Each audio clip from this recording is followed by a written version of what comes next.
Good evening, everyone, and welcome to the Planning Commission meeting of Wednesday, July 26th. And Ms. Dow, could you call roll, please? Chair Suma, Present? Vice Chair Chang, Here. Commissioner Aiken, Here. Commissioner Heckman, Present. Commissioner Reckdahl, Here. Commissioner Templeton. Here. We have a quorum. Thank you so much. And I'm wondering if there's any public comments for items that are not on this evening's agenda. I see no one in the room, but maybe online. No comments in the chambers or online. Okay, thank you for that. And then Ms. French, are there any agenda changes, additions, or deletions? No changes. Okay, thank you for that. So we're free to get started, but before we do so, on our action item, which is 3200 Park Boulevard, I would like to ask for disclosures. And before we do that, I would like to let members of the public and commissioners know that Commissioner Heckman has to leave for a moment. He will not be leaving the building. He will be going to the back room. He has some other business he needs to take care of. And we'll be watching our meeting at the same time. And that should happen around 17, and then he will come back. So I wanted to let everyone know that. And now we can go for disclosures, starting with Commissioner Templeton. No disclosures. Just, we can go down the line. I wanted to disclose that I watched the video of this agenda item from our July 12th meeting from start to finish. So I've reconstituted myself and am able to participate in the commission discussion tonight.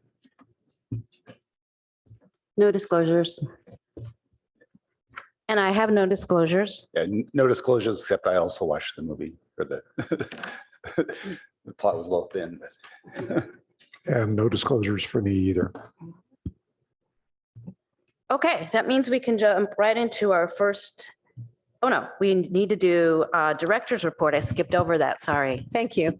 I was thinking maybe we'd do it after the item, but No. In this case, I will proceed. As we do note in our packet, what is upcoming for Planning Commission, I'll note that the council is coming back into session. August 7th is their first meeting back.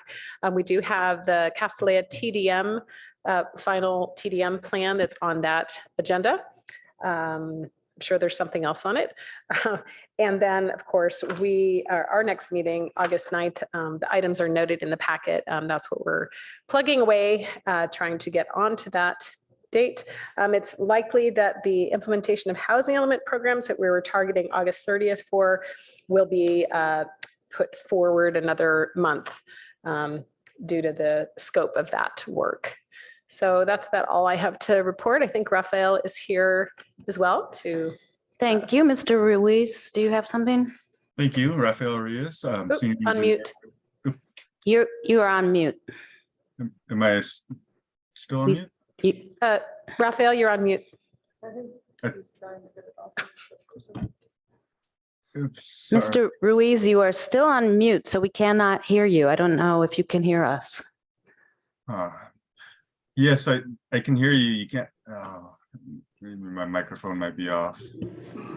I see him. No, Raphael, you're not muted. I think there are speakers up low.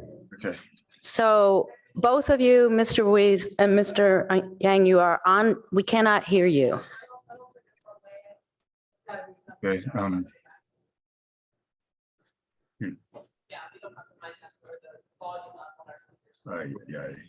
Yeah, I think the volume in the chambers is down. Okay, Technical excuse difficulties on our us. side, so hang on. Excuse us, everyone, while we try to figure out our technical difficulties. I actually have my transcription on and I can see Mr. Yang explaining to us what he thinks the problem is on our end. Thank you, Mr. Yang.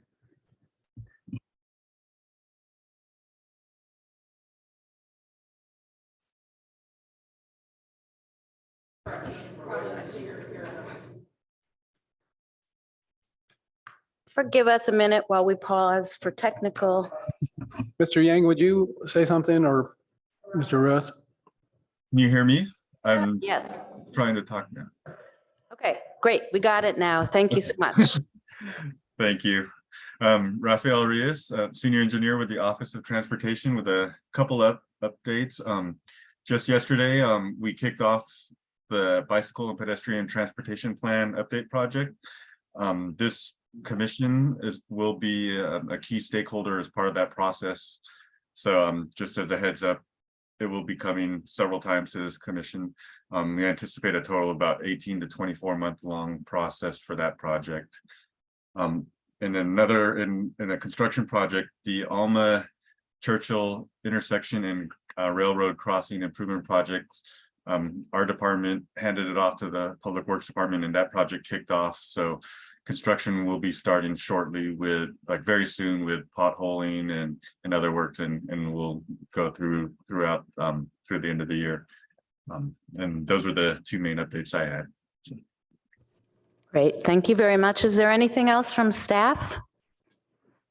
If Nothing else. Okay, great. We can proceed to our first action item now, which is 3200 Park Boulevard and 340 Portage, and recommendation on the applicant's request for approval of a development agreement and all that goes along with that. And we have no public hearing tonight. We took this continued meeting and we did that at the last meeting. So we will start with any questions and from our commission before proceeding to our deliberation, especially for our two commissioners that weren't here. So would either of you like to start or? I don't have any questions from the last meeting. Okay. Commissioner Rekdal? I did one question about, I was reading the tolling agreement and it talks about that parking along the creek is needed at the Audi building. And because of that, concept 3 for the naturalization might not be possible. Are those parking spots in the easement or why is that? Why does the parking prevent naturalization? Albert, do you want to speak to that? Or do you? I'm not sure if the parking spaces are within the easement area, but the applicant felt that they were necessary for that building to have on-site parking there, and that parking across the creek would not really be like a reasonable, feasible use way to park that site. Okay. Do you remember if the concept 3 for the naturalization, was that going outside the easement? I'm not familiar with the details of the various concepts, sorry. Okay. The next question about the Audi building. Right now, it's just going to be office space, but if he wanted to make a mixed use and have a ground floor office and then upper floors residential, they'd have to reopen the PC to do that? No, sorry, go on, Claire. I was just going to check how we wrote the PC ordinance in terms of what the allowable uses are. I think at minimum, they would have to come back with an updated plan for the ordinance. But let me look back and see what the uses were. I think we did allow housing as a use in all of the.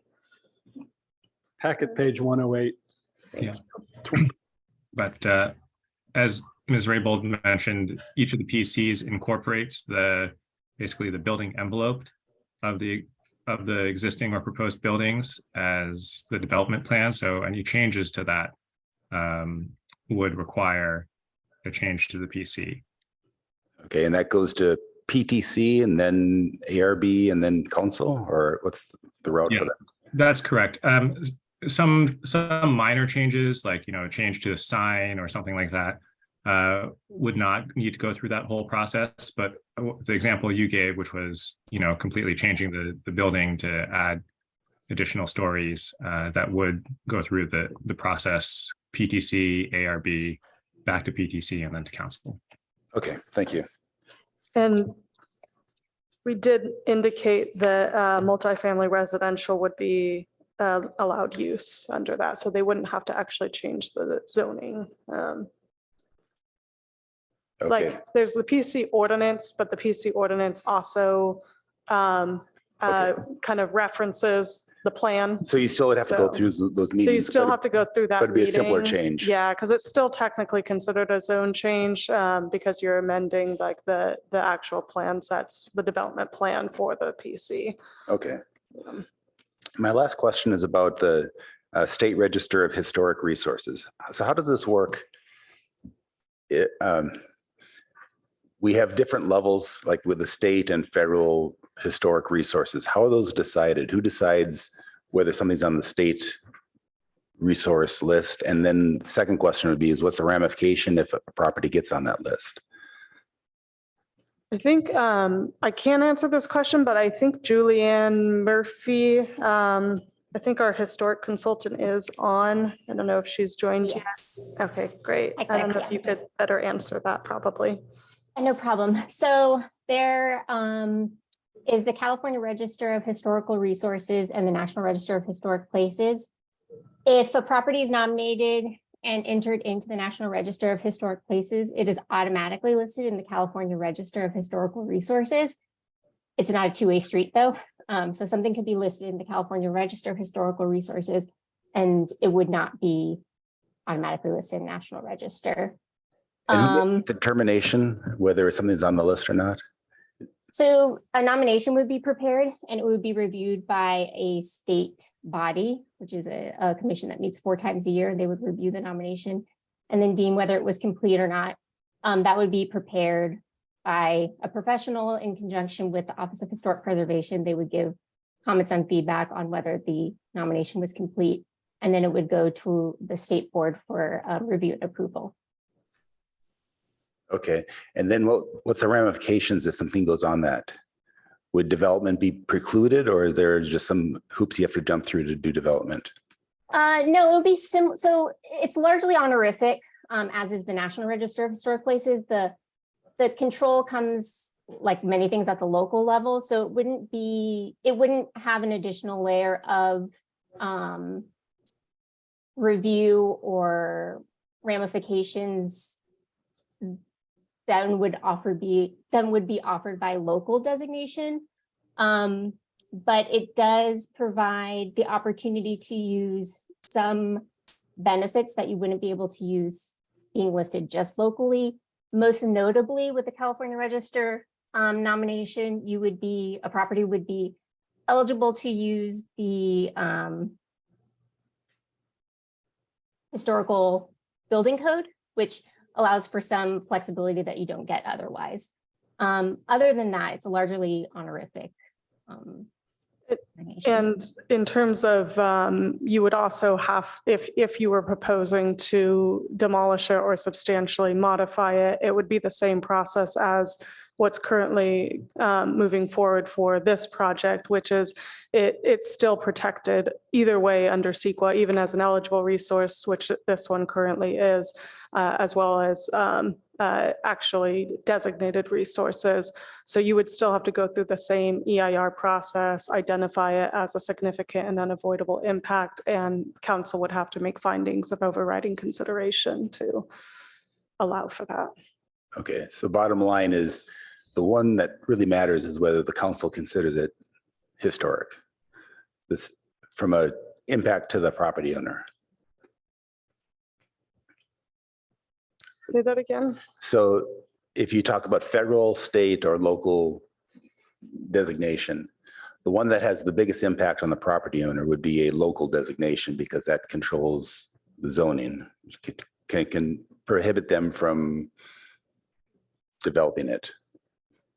Or is that not true? I wouldn't say, I would say it's all fairly similar, I suppose, but it all comes down to the local level. I think what Julianne was trying to say, it really all comes down to the local level in terms of what's in your zoning code about what resources are protected and what's not protected. And other than that, CEQA protects resources in that it requires a public disclosure process for impacts to those And resources. if I can just add on to that, Claire mentioned the zoning code, also Title 1649, the building code is at play for any category 1 or 2 local historic inventory resource that is outside of the downtown. That is that there's a specific section in chapter 1649 about those types of resources.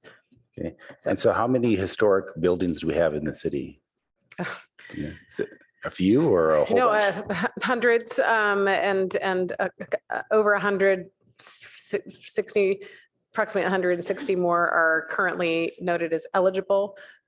This property included and are for consideration for nomination to the local register for inventory.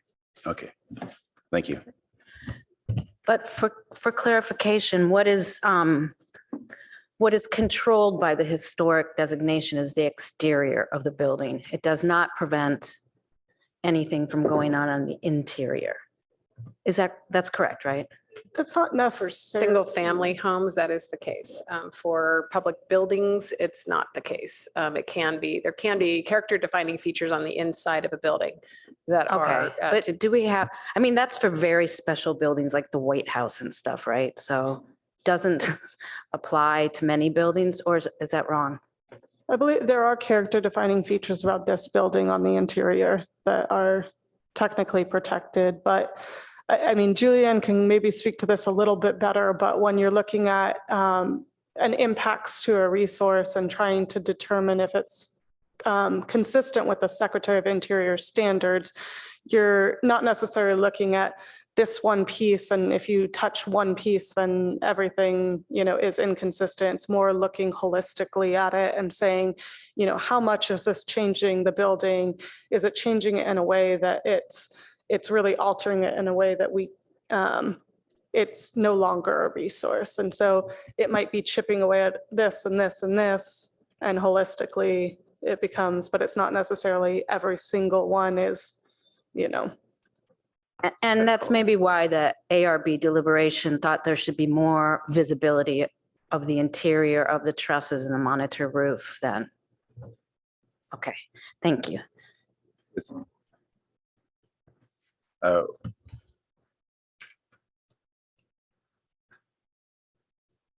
Never mind. Okay, any other questions? I do see one light, Commissioner Chang. Can I just ask a follow-on question to Commissioner Reckdahl's questions about the historic designation? Isn't another, I don't know, benefit, consequence of being listed is that if a building is listed, then with respect to building codes, then when development is taking place, development can occur under kind of modified codes if a building is a historic building, correct? Yes, the historic building codes can be invoked and utilized for historic buildings that are registered, not just eligible, but actually registered. Okay, thanks. I did have another question that's kind of a follow-on to something that I believe it was Commissioner Aiken asked about last time.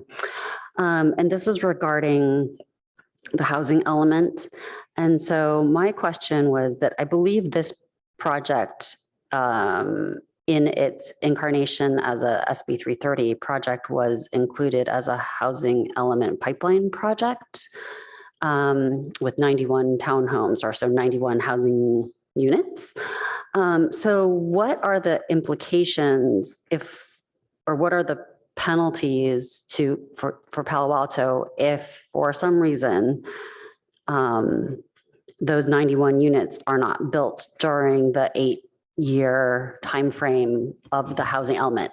And we know, for example, that this development agreement already is 74 units instead of 91. So it's already 17 units short of the 91 that we counted. So I guess it's a twofold question. What's the implication of us being already, we know 17 units short of what was anticipated? And then what happens if for some reason, like none of the units get built with respect to this property. Like, Yeah, so, so we actually, my understanding, we actually only claimed 74 units as pipeline because we had two projects at the same time. And then 75 were, I think, listed. They were kind of identified as like potential future projects, but they weren't identified, like we didn't claim them as part of our pipeline, but they were identified as like possible when we were thinking about possible locations.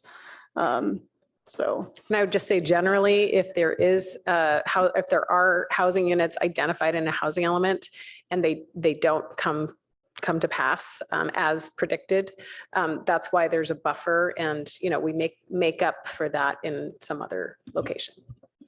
And sorry, just to re-clarify, I just realized I did write in the staff report, we claimed only 59 as an opportunity site on the dedicated affordable housing site. Understanding that, there could be a range and we weren't really sure how many. We might get a little bit more because the EIR did analyze up to 75, but.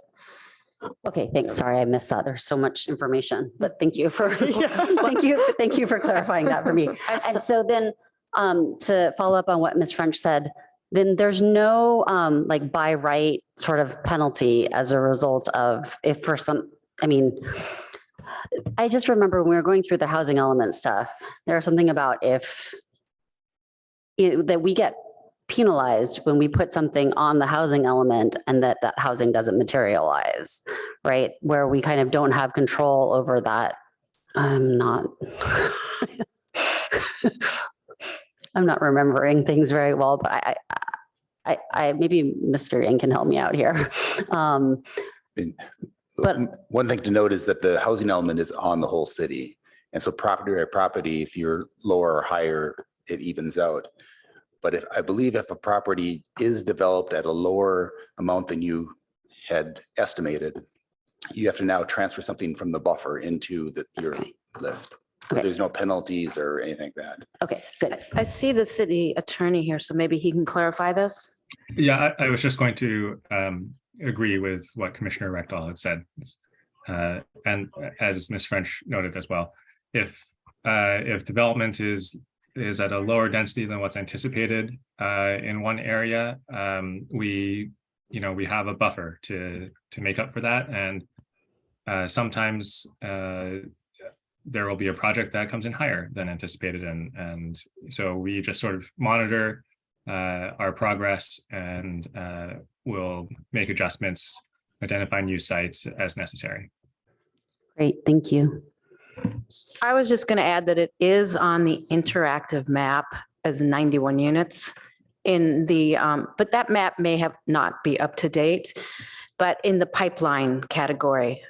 So we might want to check the map. Yeah, Yeah, I think the map stopped being updated, maybe 6 months ago, but the final adopted version of the housing element has 74 units. Oh, okay, thanks. I didn't know the map wasn't being updated. Commissioner Aiken? Hi, just a further follow-up on this same issue. I may be misremembering this, but I thought I recalled that a site that's been identified in the housing element, if it is not used, then there are constraints on its reuse in the next cycle. Is that correct? So the sixth cycle housing element is the first housing element, I believe, that this rule has taken effect, is that if we called it out and it's we have to rezone it or something like that to be able to actually support. We can't just call it out and call it out again unless it's zoned for that amount of housing. And Albert can correct me if I've misspoken. Yeah, essentially, if we have a site that was identified for lower income housing and we want to reuse it for lower income housing, we have to rezone it to permit that type of housing by right at certain minimum densities. So by right, meaning no local development standards, but that's just for affordable housing projects?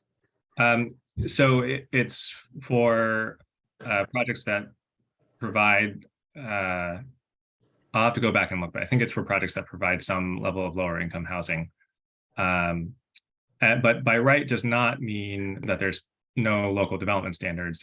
It just means that there's no like CUP requirement. Okay, thank you. And if you can get any further clarity sometime in the meeting that on that issue, it would be good. Thanks.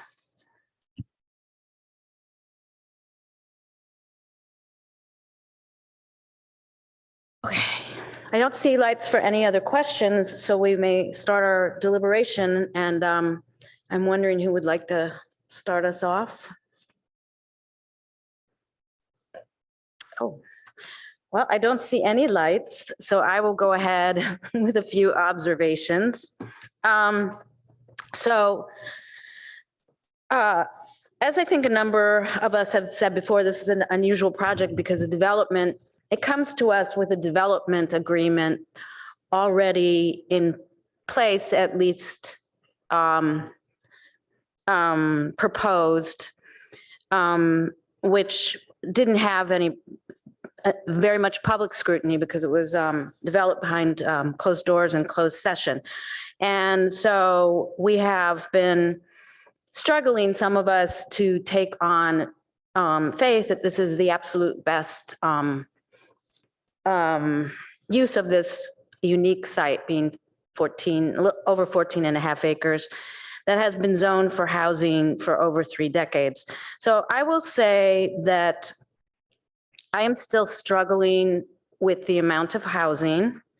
And I want to preface this by saying whatever happened behind closed doors may be the best actual deal for all people involved, including the city and the applicant.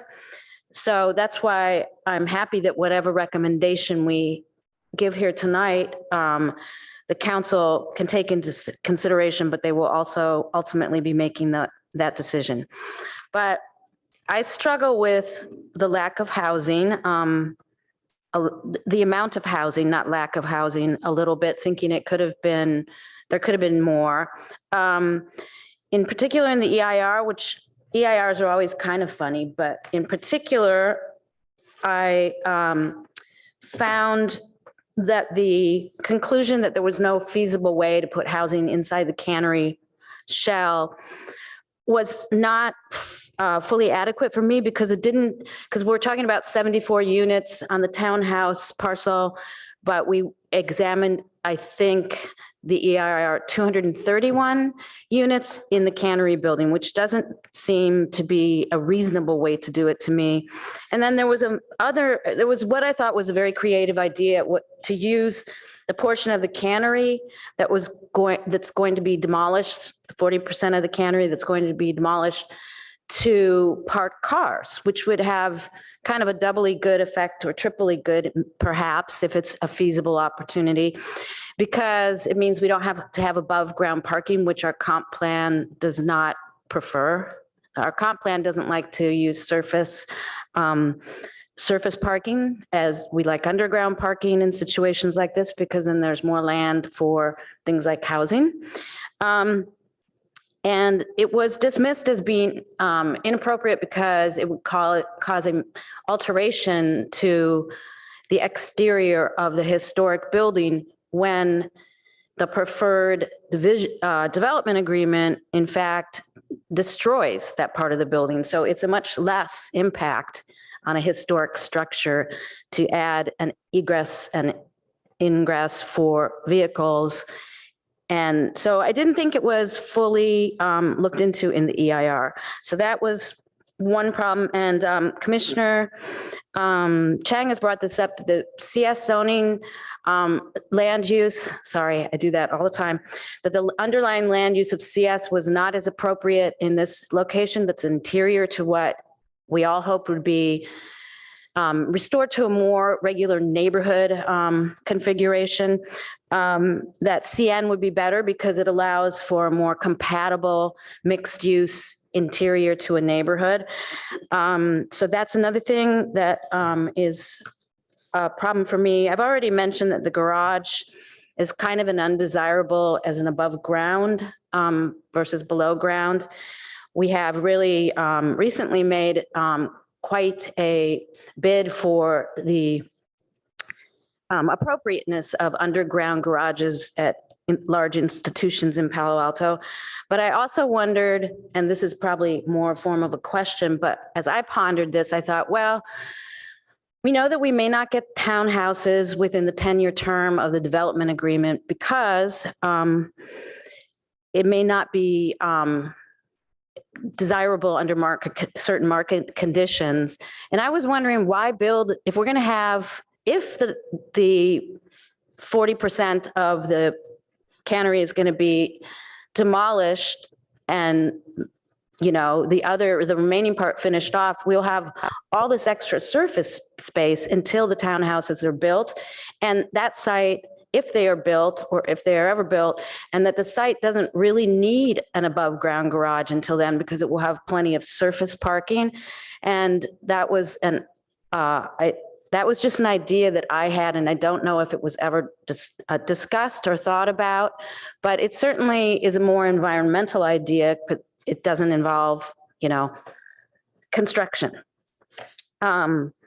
So I did have concerns, but we've already talked about it being out on, not in sync with the RENA cycle. I had thought that there was a more strict penalty for having something on the list that was on the housing element list that was not utilized in the cycle. And then I guess we have already, moved way on beyond the idea that the ratio at this site had to be maintained as it was, which at the time, last time it came to council, it was $60K for retail and the rest was office or R&D. And I am not convinced that that has been resolved, but maybe that is one of the things that the council resolved in their closed session. And I also wanted to mention that I watched the ARB meeting and this is not in our purview, but just bring it up in case it is a meaningful contribution, that I didn't hear any discussion of bird safe glass in that. And if it's appropriate at the site, it would be very welcome. And I think that also depends on whether the monitor roofs are if they're replaced in kind or if they are saved and then the new glass is on what I think of as the front of that building. So seeing another light, I will spare you from any other of my observations and call upon Commissioner Aiken. I support most of what Chair Suma said. I'll add a few things. I also support the recommendations from the ARB and the HRB, and I was pleased to see that most of those were incorporated in the other documents that we are to approve. I noticed them in the record of land use action, but they may also be elsewhere. I had a number of concerns about the development agreement, but I found on rereading it and rereading it and rereading it that they were addressed. So I won't raise any new ones there, which leaves only the large one, which is the concern about expanding the use of service commercial designation. The community's vision for this area is really mixed use. I would be happier if we could make a clear statement of intent now in order to guide future development in the area. If I understand the report correctly, we could do this without having a material effect on the current project. That is, it could proceed as presently constituted with service commercial. So this would be an investment in the future rather than a significant change in what we're addressing in the short term. But that's my single largest concern. Thank you. Thank you for that. I see no other lights. Oh, wait, I see one now. Commissioner Rekdal and then Commissioner Chang. Can staff describe the ramifications of having the land use be CN versus CS?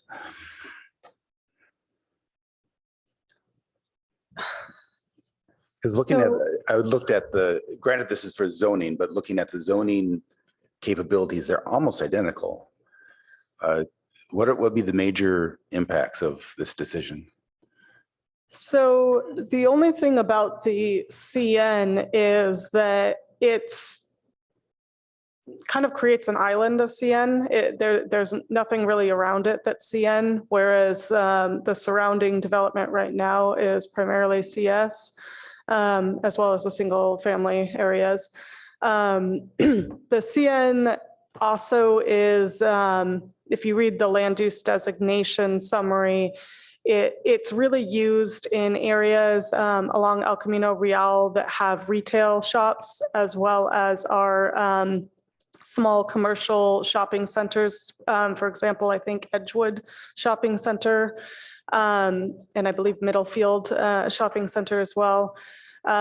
So it's really intended to be more neighborhood serving retail and or neighborhood serving office, more like medical office kind of uses like dentists and stuff.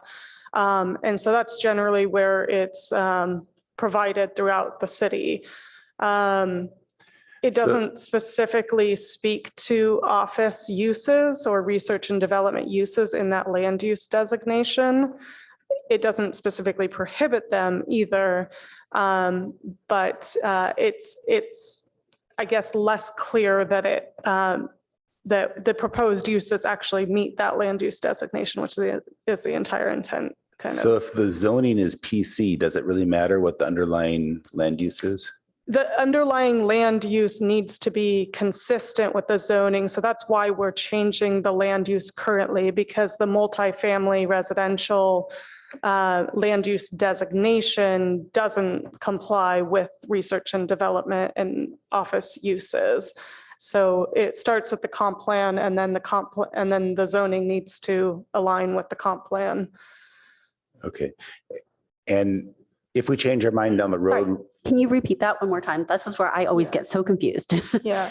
So everything, if council wants to approve this project, then everything then what they're approving needs to align with the zoning and the comp plan. And so because even though it was a legal non-conforming use before, because we're redoing the lots and everything, everything needs to be brought into conformance. Is that correct? If you're trying to legalize it through this development agreement, then what you're legalizing and saying is now a complying use needs to also align with the zoning and the comprehensive plan. So is there any way to not legalize it and allow it to continue as a legal non-conforming use?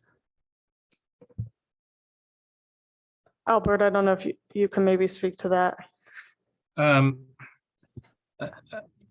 think that is something that's possible in theory, but I expect that the applicant would not accept that as the state of things going forward. You know, part of the reason we sort of entered into this process was because there was so much uncertainty around the legal non-conforming status of this property. And so we were trying to sort of simplify by, finding a way in which we could agree to legalize the uses. And part of the problem with trying to keep them as legal non-conforming uses is that there are a number of, fairly onerous conditions on non-conforming uses. They can't be discontinued for a certain period of time. And it makes sense because for non-conforming uses, we're saying we don't want them there. And I think what's being proposed is a way of, finding agreement to have these uses as conforming uses.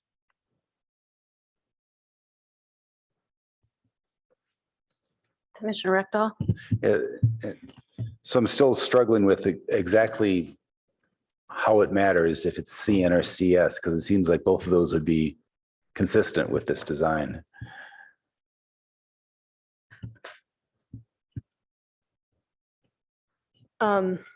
Again, I think Is this kind of a principle thing as opposed to some tangible difference down the road? I mean, I think that it's something we can explore further, but it's just that the CN land use is less clear about having research and development uses that are not necessarily neighborhood serving. It doesn't quite align as well as the service commercial.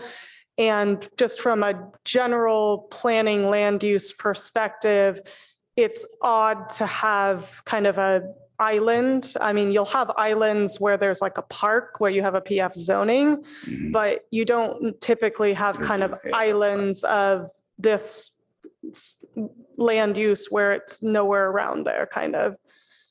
I would I'd also say that traditionally, or in our zoning code, as well as in our land use plan element, that the CN is associated with a lower density of residential than the CS. CS traditionally is a higher, units per acre. So just traditionally in our standard zones, that's the way it is. Okay, thank you.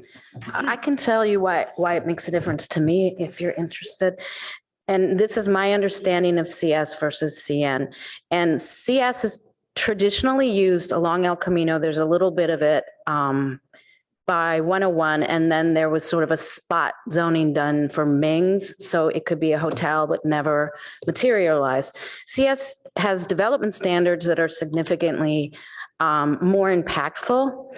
Then it doesn't have the same setbacks and allows greater height, whereas CN zoning is really more compatible to abut R1 zones, and it has more of what we want in the future, since it does, which is what we all envisioned on the NVCAP process. And there were differences in how much housing we thought we could achieve there, but what was uniform across the group and throughout the process, I think everyone would agree, was that we wanted neighborhood serving business and housing. And it does allow for a lot of height. I believe, if I'm not mistaken, and staff will correct me, it's 25 feet plus 2 stories in CN. It's 50 feet in CS. And so it just seems more appropriate for what we want in the future. And being a mixed use zone, it doesn't seem to conflict with what we want to make available to the applicant. It just lays out a much more a future that is, see, one of the problems, and is things get lost in institutional memory here. And I think this is what Commissioner Aiken touched on. That will remind anybody in the future that what we really envision here is a mixed use neighborhood, but that's very hospitable to the residents of the neighborhood. And CS also allows larger office, if I'm not mistaken. So that's why I think it makes a difference to us, because we'd like to see this neighborhood evolve in the future. It should, after the 10-year term of this development agreement, we'd like to see it redevelop in a way that is consistent with mixed use at a residential scale that allows residents to use the businesses in that neighborhood. So that's why it matters to me. So if I could just note that there was kind of a mix there in your comments about zoning that was separate from the land use, and the land use really doesn't speak to. I'm sorry, the I development. always make that mistake That's with okay. CS and CN because they're both land use and zoning distinctions. I meant land use, and the land use, I think, gives us that land use designation gives us a better institutional memory of where we want to go, creating a dense neighborhood there, but one that's very hospitable to residents. So thank you for correcting me on messing that up again. So I really echo what Commissioner Aiken and Chair Suma said, because this is also what I said at our meeting 2 weeks ago. This is probably the biggest issue for me with respect to this item, because, you know, for more than 3 decades, Palo Altans have said that they want this area to be multifamily residential. And as a result of a potential legal dispute, it sounds like, you know, some question, some interpretation about whether the use of the current R&D use of the building can continue or not. That's why council decided to negotiate this development agreement. When I went back and looked at prior council meetings and why we ended up where we are. That said, if we then choose to use a CS land use, I mean, if I read our comp plan, a CS land use isn't at all consistent with what we want here. It's facilities providing citywide regional services and relying on customers arriving by car. And we've said repeatedly that we want this to be a even in our staff report, we talk about multimodal transportation. We talk about this being a transit-rich area. And it talks about typical uses include auto services and dealerships, motels, lumber yards, and restaurants, including fast service types. And that's not what this is. So as well as, you know, and giving examples about this being along San Antonio Road and El Camino Road and Embarcadero Road and northeast of the Bayshore Freeway. So that's not what this is. Yes, it abuts other CS areas because it abuts El Camino, but this is in the neighborhood. And so yes, it makes sense that it would abut a CS zone, but we shouldn't be continuing to extend, it's not zone, a CS land use, but we shouldn't be continuing to extend the CS land use further in, away from El Camino. So I was curious, in the staff report, staff also looked at the mixed use land use. And I was really interested in that because as I continued to read the comp plan, the next land use discussed in the comp plan on page 33 of the comp plan, because I have my comp plan Bible here. But I have the comp plan here. And it talks about the mixed use land designation, which to date has only been used in SOFA, but it seems to make sense here. Like SOFA is exactly what we want, or what I believe the NVCAP group wanted, the NVCAP working group kind of envisioned for this area. And so when staff, I didn't understand, if staff could speak a little bit more to why staff eliminated the mixed use land use idea from consideration, because the explanation in the staff report on it's staff report page 9 of 10, because we have 2 different versions, identical versions of the staff report in 2 different packets. It's page 15 of the July 26 packet. Oh, sorry. For Okay. those referencing. Well, the page numbering of the staff report is identical. Sorry, page 16, other comprehensive plan designation considerations. Right. So it's of the old one, it's packet page 117. Of the new one, I'm not sure what it is because I was still going off my old notes. Page 16. But it says, page 9. it says page 9 of 20 of the staff Yeah. report. Like there's 2 numbering systems. Yeah. So. And it says, additionally, the 1.15 FAR allowance for mixed use, similar to service commercial, did not accommodate for the existing square footage of uses based on the new parcel boundaries. And I'm not sure I understood what that meant, because it seemed like it did account for the FARs that were necessary. maybe it doesn't account for the housing FARs, but according to the comp plan, FARs of up to 3 are possible.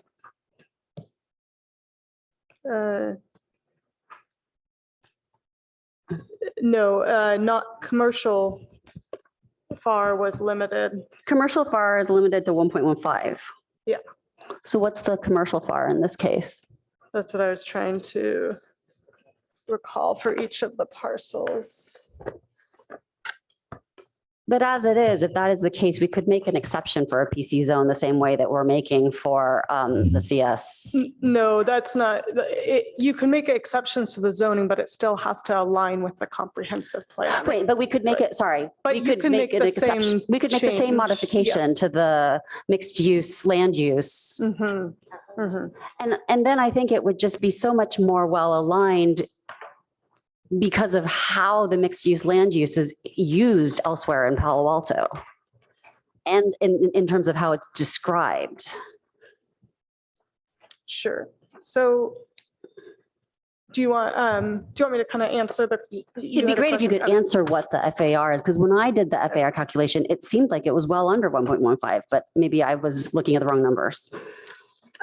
Give me a minute to look up the Sure. floor area, but just speaking in general, I mean, I think that we certainly considered mixed use as a potentially viable.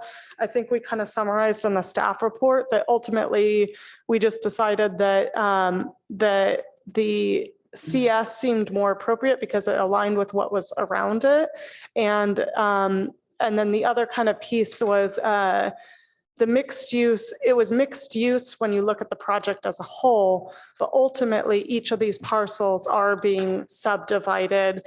And so each has its own use on the parcel. The townhome parcel is going to be multifamily residential. The cannery building, I suppose, is mixed use, but not in the traditional sense. It's retail and research and development, but that doesn't have housing on it. The Ash parcel is office only, and the Audi building is R&D, and then the public park, is going to have a multifamily residential and public park. And so, but the public park parcel is going to be a different land use, isn't it? It was a different land use. Right, it's going to be a different land use. Yeah. And So then I the guess- townhome parcel is going to have a different land use too. That's going to remain multifamily residential. I think, yeah, so that's where it kind of came down to, if you kind of look at it, each parcel individually, you're not really doing mixed use on each individual parcel. When you look at it comprehensively, you could look at it as a mixed use area. I mean, I think of it as I go back to sort of, because the comp plan is supposed to be thinking about long-term planning and what the city's intent is long-term, I'm trying to meld this with the vision of NBCAP and bring it closer to NBCAP. And because the development agreement is a 10-year agreement and our comp plan is supposed to go out to, 2030, and the next comp plan is supposed to go out to, gosh, I don't know when, but the comp plan is really a long-term vision document, then there's nothing that precludes us from, after 10 years, deciding to not have office potentially. Like if Sobrato were to sell their parcel, and somebody else were to decide to want to have more mixed use there, I think that would be in line with what the NVCAP folks had wanted there. So that's what I was going to kind of speak to, is that, remember that this whole area is being redesignated to completely different land use and zoning as part of the NVCAP, which is moving forward hopefully by the end of the year or so. So after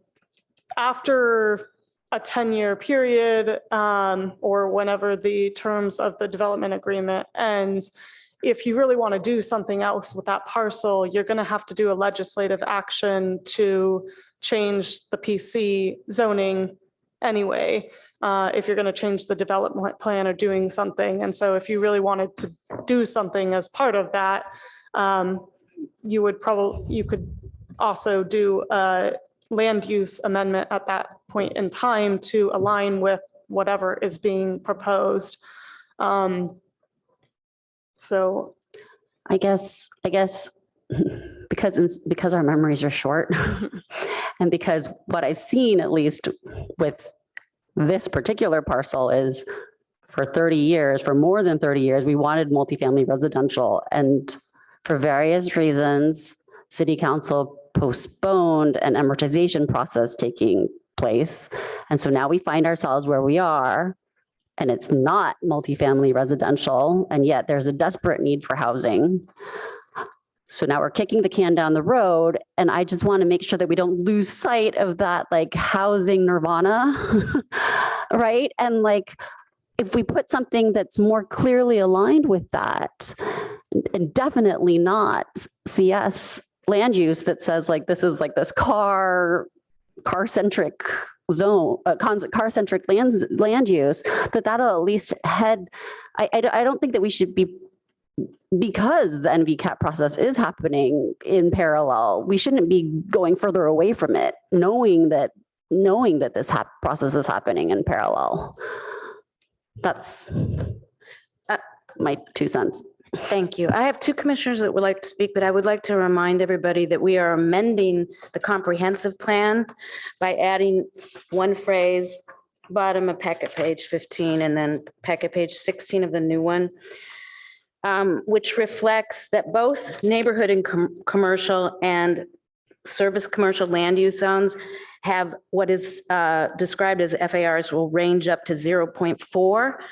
But we are saying, we are recommending, that's for both CN and CS land use, but we are recommending that we would say, but may exceed this threshold in a planned community zone to reflect the fact that what is being asked for here already exceeds that. And the same language is in CN zoning. And so I would just make that comment and move quickly to Commissioner Aiken had his light on, and then Commissioner Templeton. Nearly everything I wanted to say has been covered nicely already. Thank you, Vice Chair Chang. I just wanted to add one minor thing. The rationale that's given in the staff report on packet page 16 about using service commercial because it aligns with the designation of the other surrounding areas, I feel like the direction is reversed from what it should be. We should be thinking of how in the future we might be changing the designations of the surrounding areas rather than the central area. So anticipating what might happen in the future, I would not accept that particular rationale, although I appreciate the value of consistency. Okay, thanks. Commissioner Templeton? Thank you. First, I just want to say I appreciate this whole discussion. I think it's very interesting that we're wrestling with different things than when we first started with the NVCAP. I mean, it's progress, and it's also interesting to kind of hear some of that NVCAP discussion reflected back through my fellow commissioners, because you know, that process was fraught and we did not have universal agreement. So when we're discussing what the people want, it's not a monolith. And that's possibly one of the reasons that we're kind of kicking that can down the road, or staff is kicking that can down the road about how to wrestle with it and come to an agreement, because it's pretty complicated. So I think I'm not sure everybody wanted this. I'm going to take an extreme. No one here said this tonight, but just to help reflect on what we're dealing with. There were some proposals that we heard from individual members of the public that were like, put all the housing here. This is where we're going to put all 7,000 houses that we need in Palo Alto, right? And the neighbors were like, wait, what? Yes, we wanted it to be residential, but we did not want it to be that residential, right? So, you know, you take one extreme, you take the other extreme, and it's neither is really reflective of what we need in the community. So I can respect that this discussion is not perfectly straightforward and it's not obvious why we should do what. I am intrigued by some of this land use conversation Specifically, I want to just encourage staff, if you want to spend 5 minutes talking through your rationale here. That's what I've heard every single person asking for, and really need to walk through it. And even if it's a recap or retouches on some of the things you said before, just understanding, because there's a sense here that we want to make good decisions that last a while. That's what I'm hearing from the vice chair and from other commissioners. So this part that we're in is a discussion with you, and you do have airtime to do that. So is there anything that you would like to respond to in a little bit more detail to help us all get on the same page and understand where you're coming from? And it's okay to take a minute. I know you guys are discussing for those who can't see them.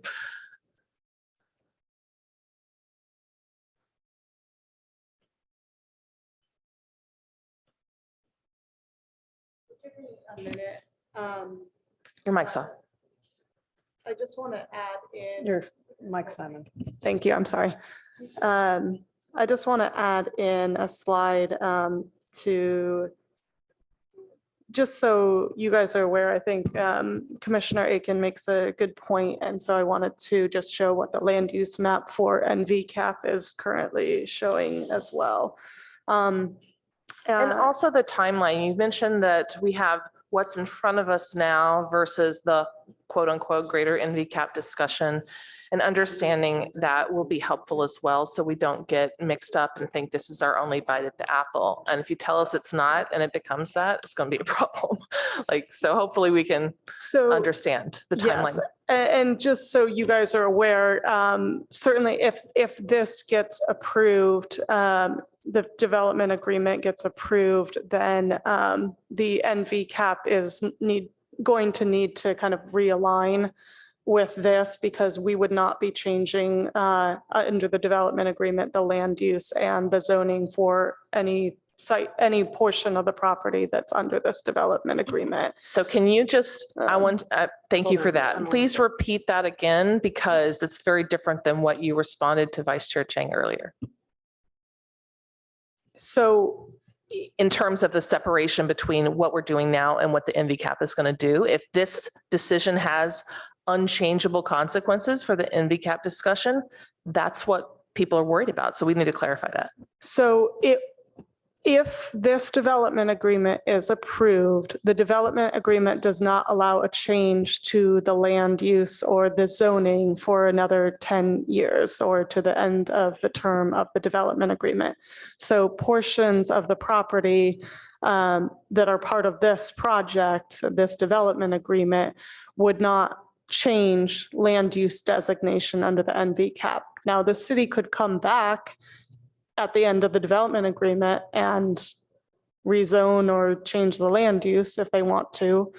But under that agreement, we would need to revise the draft plan for the NVCAP so that it would align with this comp plan and zoning for that specific area. So the area that we're reviewing tonight and we'll be recommending things about tonight will be in stasis for 10 years once council has voted on it, even if the NVCAP has different long-term past 10 years intentions for this space. Is that correct? Sorry, say that one more time. This area will be in stasis once council has decided what to do with it, regardless of what happens with the NVCAP or what intentions the council has for the NVCAP 10 years plus. Correct. Okay. For 10 years. Now, well, if they want to do something that changes after 10 years, they could. But during those 10 years, it's stable. During the term of the development agreement, it would be stable. And if the city came back after 10 years and wanted to rezone, it could do that, but it would then make it a non-conforming use again, and then you'd have to go through the amortization process. And why is this agreement being done separately from the NV cap. Again, this was because, oh, I see Mr. Yang has chimed in. Do you want to speak or are you just getting ready? Just getting ready. Okay. So the reason this is separate is because there was things already in motion. Is that correct? Yes, that's right. Okay. You know, So it has to be separate. There's not a need to align it with the NVCAP process other than our desire to have the NVCAP area function together. that's right. It does not need to be aligned with the NVCAP, aside from our desire for consistency. Okay. Ms. Rabel, were you looking something up? No, I'm sorry. I'm trying to join the Your panelist. mic's up. I'm trying to join the panelist link so that I can I have to let, just share a presentation and show. Commissioner Heckman has had his light on. If you would like to take some time, I could let him speak Sure. that'd first be- if Commissioner Templeton is great. finished.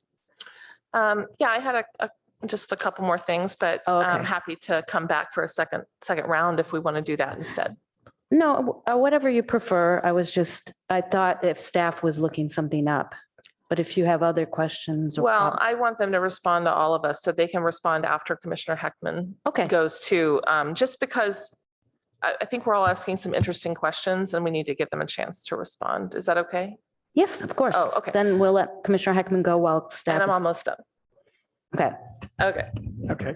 No, I'm not done, but I'm almost done. All right. Thank you for yielding, Commissioner Templeton. And I think actually, I just want to focus some comments on the thing we're talking about right now, because I'm actually finding this conversation a bit odd in the context of our meeting tonight.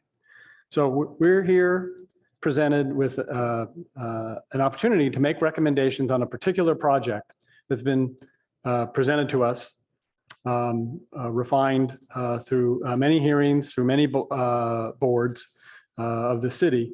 And from my perspective, the conversation we've been having for the last 45 minutes on zoning, it doesn't really have, in land use, doesn't have anything to do. It's not talking about, oh, we like the width of the paseo or really any aspect of the design of this project. To me, what this discussion is really, we find that this project that we're being asked to view is inconsistent with the NVCAP as it's been approved by the city. How can we set this up to unwind it best in 10 years when the DA ends? That's the perspective I'm getting. I'm not saying anybody's saying exactly that, but pulling all these threads together. And again, I'm not even saying that every commissioner is saying that, but overall, that's what I'm hearing is we're looking for ways. We don't like it. In some senses, it's being imposed on us because the alternative, which is the primary project study in the EIR, is the SB 330 project. So we've got this alternative that might give us more of what we want, and the council certainly thinks so. But we're looking, but still, it's not consistent with the NVCAP, and frankly, the NVCAP as approved by the city council is not at all consistent with what this commission recommended to the council should be the NVCAP, a year and a half ago. But that's really where I feel like this is kind of leaning is how can we set ourselves up best so 10 years from now when the DA is done, we can start to change things. And I just want to point out that if the council approves this project and the DA, 10 years from now, the DA may be done, but the PC zoning will still be there. And as Claire just mentioned, if we want to do something about that PC zoning, which will control whether the base zoning is CN or CS or multifamily, you're going to have to go and change it. And if you change it, you're going to have to deal with legal non-conforming uses. And I think that maybe Mr. Yang might want to just comment a little bit about this concept of amortization, because I've heard it mentioned a couple of times tonight, and it seems like a pretty easy concept, but in reality in California, it is very seldom used. It is fraught with litigation, and in fact, there has been discussion of amortization, and it's in this situation already, and it is not an easy solution, and it's not something that you should count on. And so my thinking is, if this applicant, if this project gets approved, this applicant is going to spend, I don't know what, 100 million plus in this area, on this acreage, other than the city acreage. That's not going to change in 10 years. They're going to have a substantial investment. They're not going to be looking to redo things in 10 years. So I think we have to look at a much longer horizon before things are likely to change. And honestly, I don't know what our needs are going to be 20 years from now and 30 years from now. So I do appreciate this conversation, but I think that we should be focusing on the project that is going to, I believe, improve this area from what it is today for the foreseeable future. Thanks.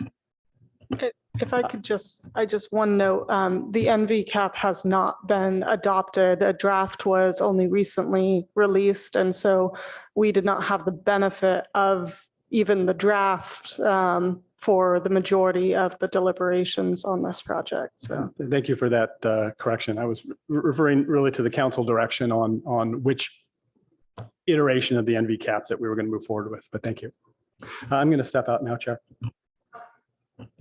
For the record, Commissioner Heckman is leaving the room, and Commissioner Templeton, did you want to continue? Thank you very much, Chair. I appreciate that. I just wanted to weigh in on the last parts that aren't the general discussion, and just give a couple of thoughts that I had.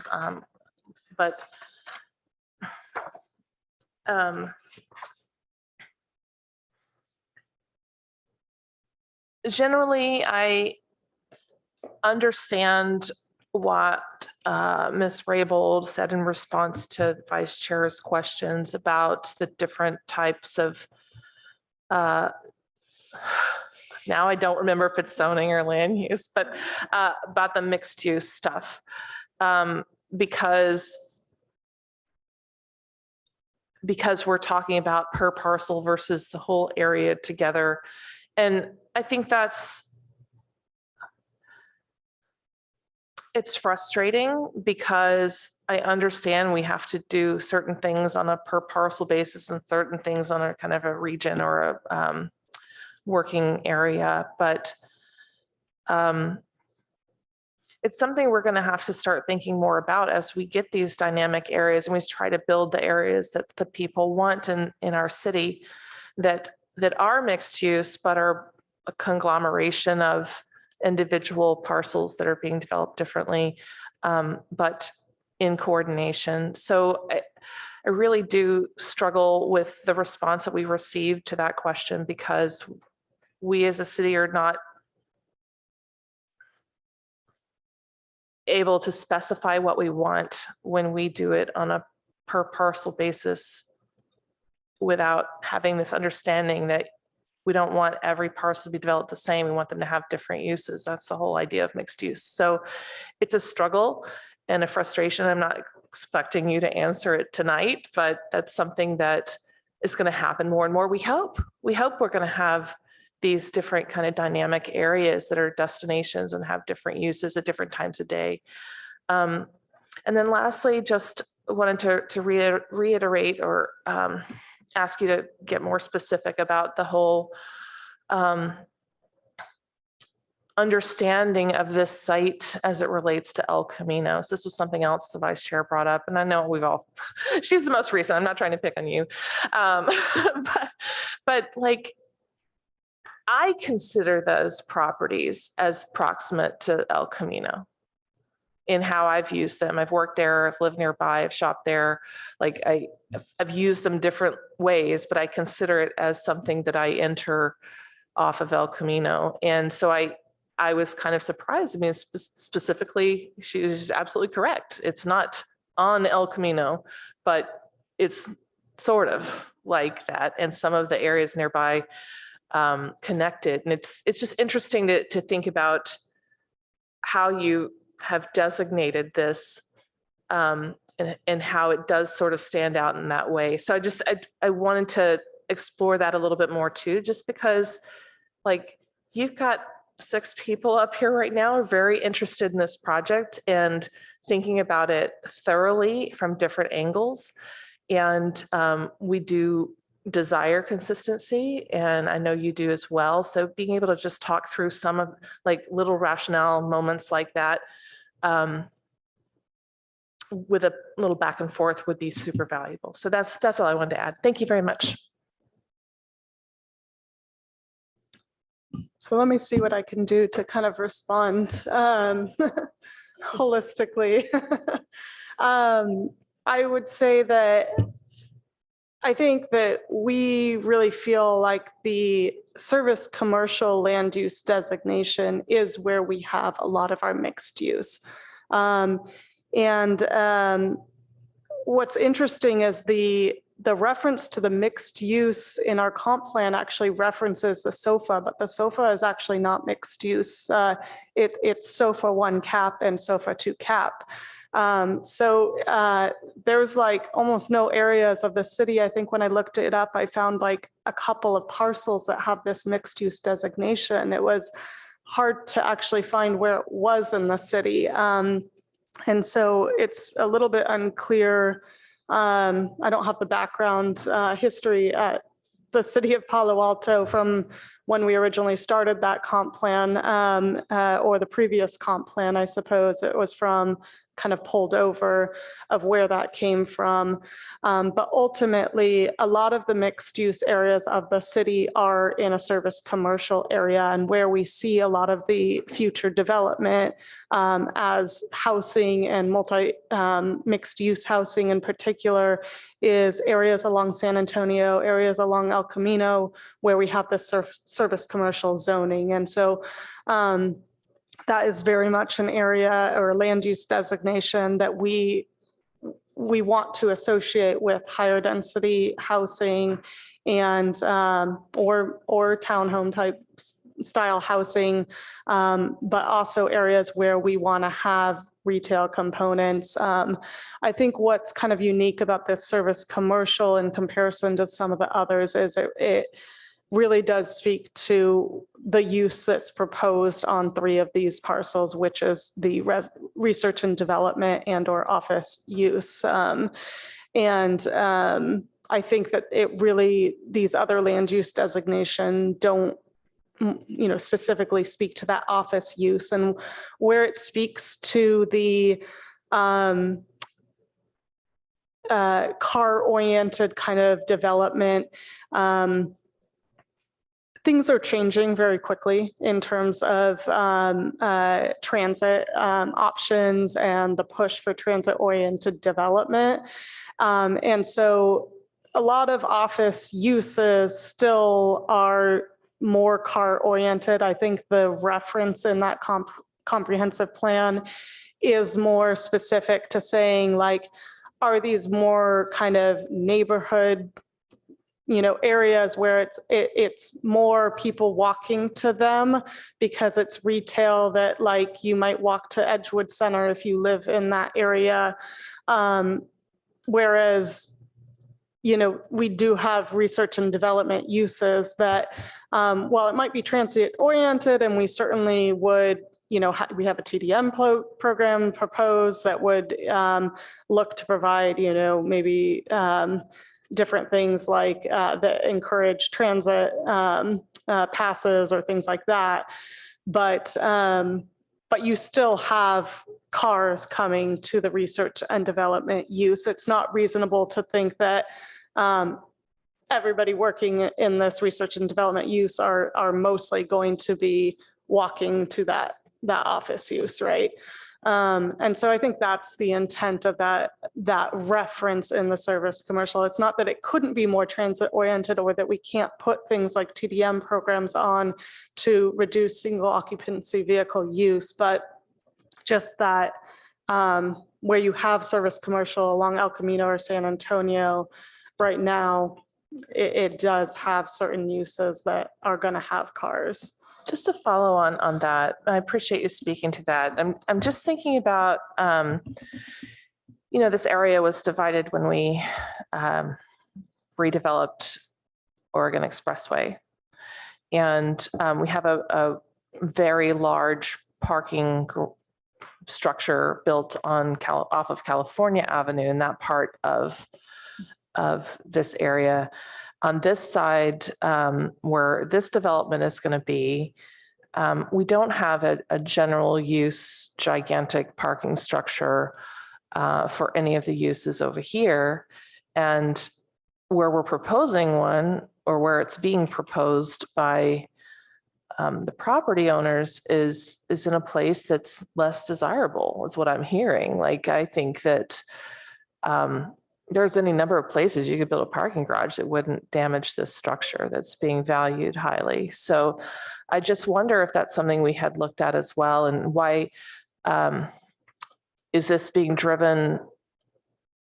Is this a requirement that the city has imposed upon the developer, or is this need for all this parking something that we've talked to, like the general area? There's a lot of buildings there and a lot of retail. Like, it's, if you expand just a little bit beyond this particular set of properties, there is a need for, what I'm hearing you say is there's a need for parking there, right? Like, we've got the Caltrain station, which, one end of it is off of California Avenue and the other end is off of this area. So is this something we're imposing on them, or is it requirements? Have we looked at something general for the area that wouldn't be on the site of a building that we want to maintain? So I guess a few things I would note is, one, it's, I would say both. So we have our parking requirements. We do have some flexibility on those parking requirements because it is a PC zoning, so it's up to council.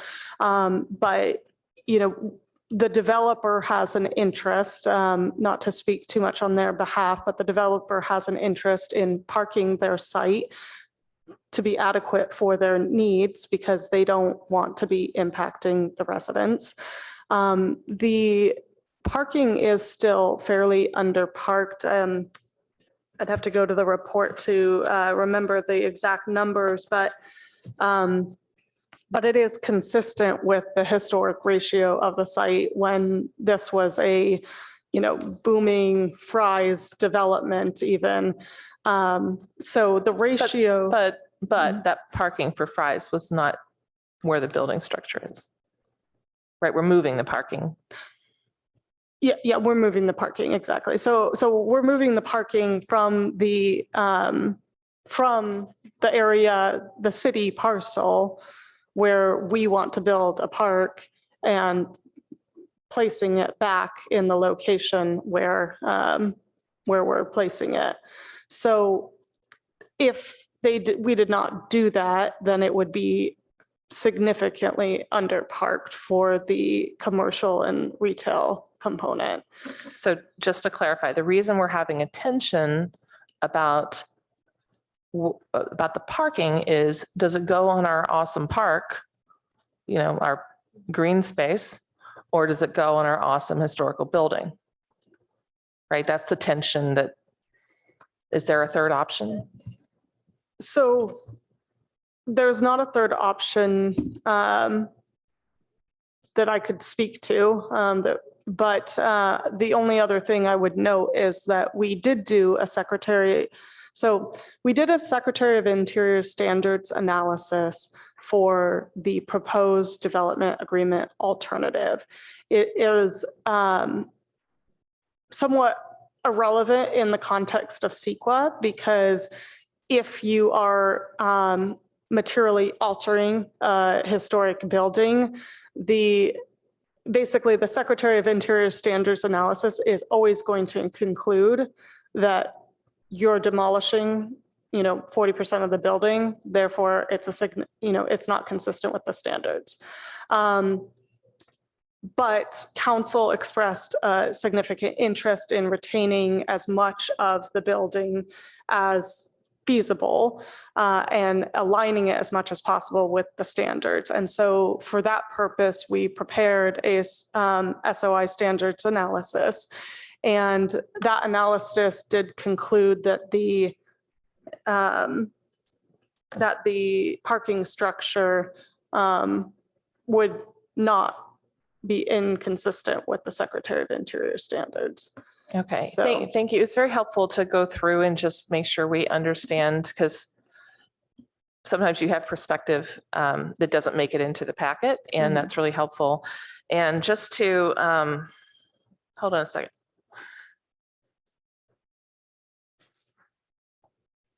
Little visitor at my desk space.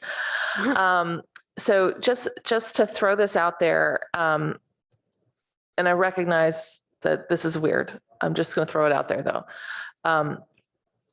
For example, when we looked at Cubberley and Castellea and other such developments, we've talked about having parking underground and a park on top.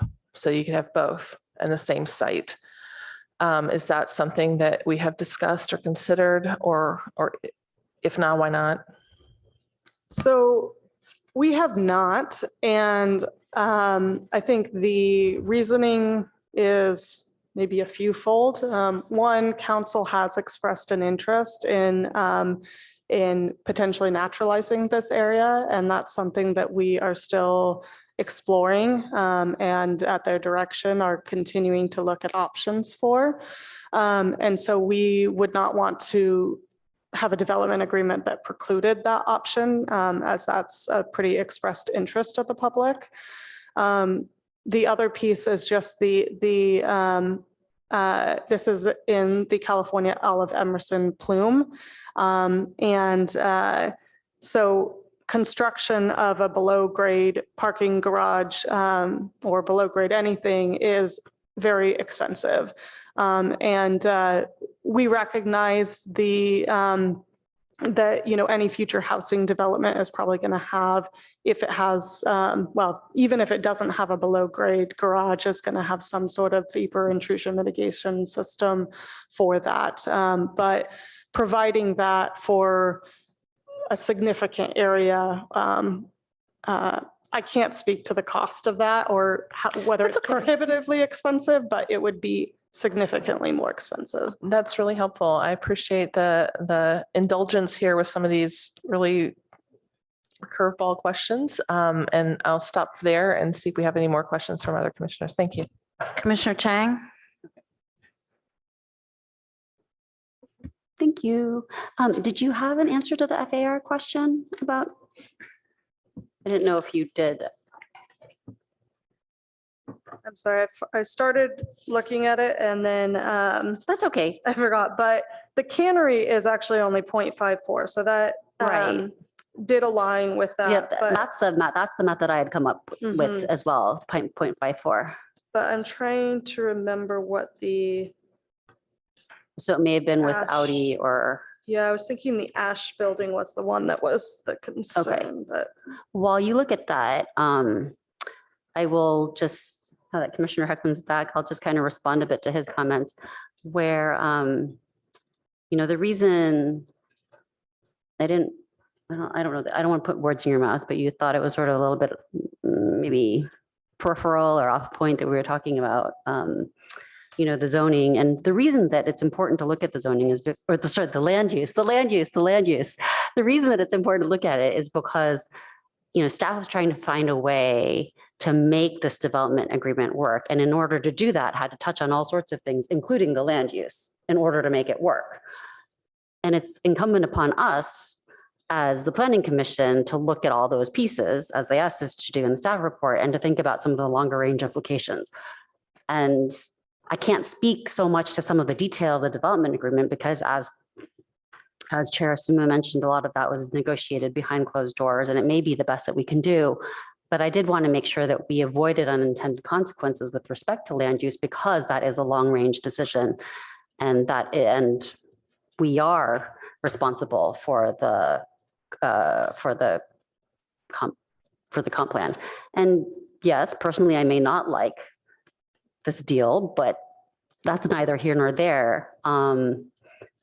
It's not so much that I'm thinking, oh, in 10 years, how do we undo all this? It's that in 10 years and 20 years and 30 years, it's my job right now to think about what it is that we do want.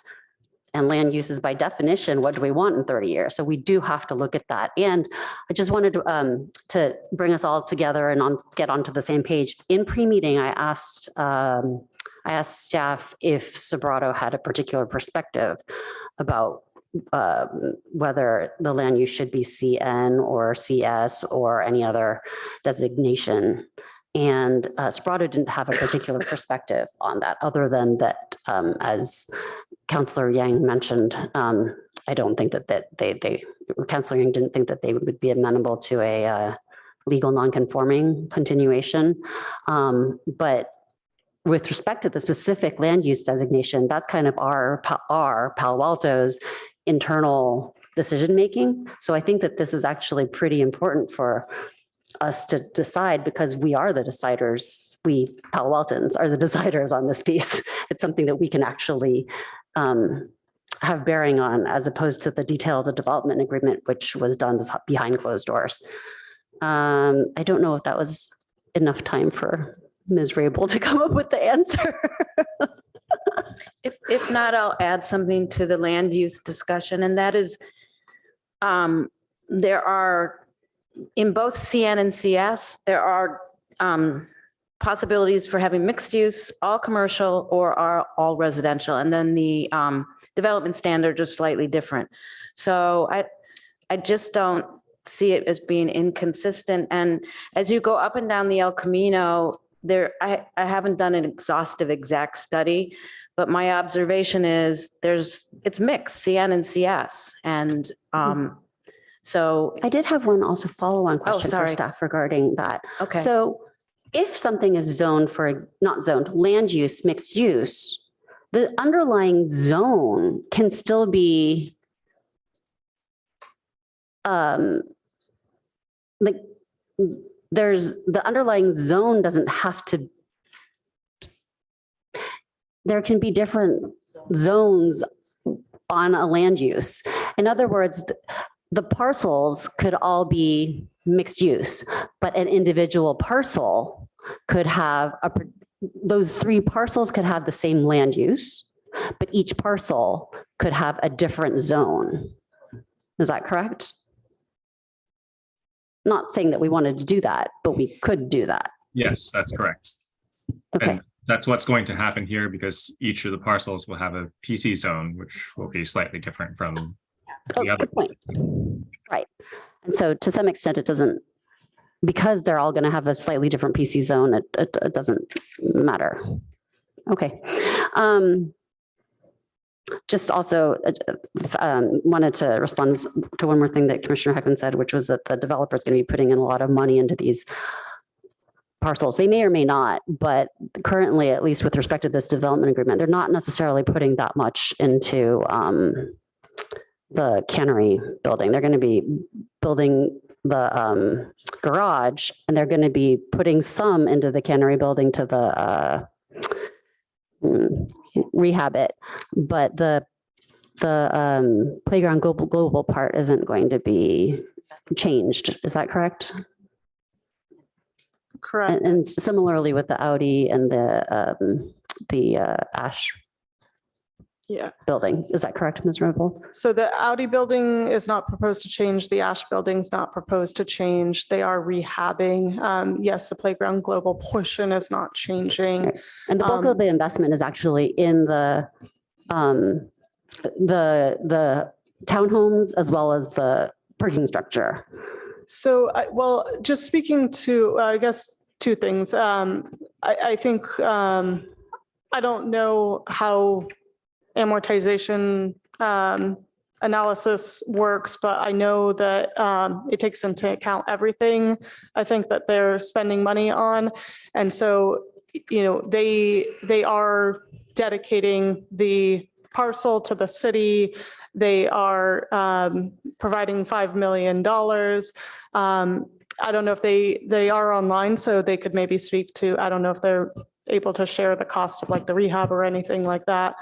But the town, yes, the townhome would be a significant portion too, but if you want to hear from them. I Do we don't know. want to hear from them? I see Mr. Steele is here and some of the other applicant group, but none of I don't see any of their hands being raised, so. And I think the bulk of, I do see Mr. Steele. Mr. Steele? Yeah, I'm happy to answer our rough estimation for the first phase, which is all of the work associated with rehabbing the cannery, not including the dedication values or the 5 million, but as you know, our application for the 1% art is estimated over $40 million in the first phase and another 40 million for the townhomes.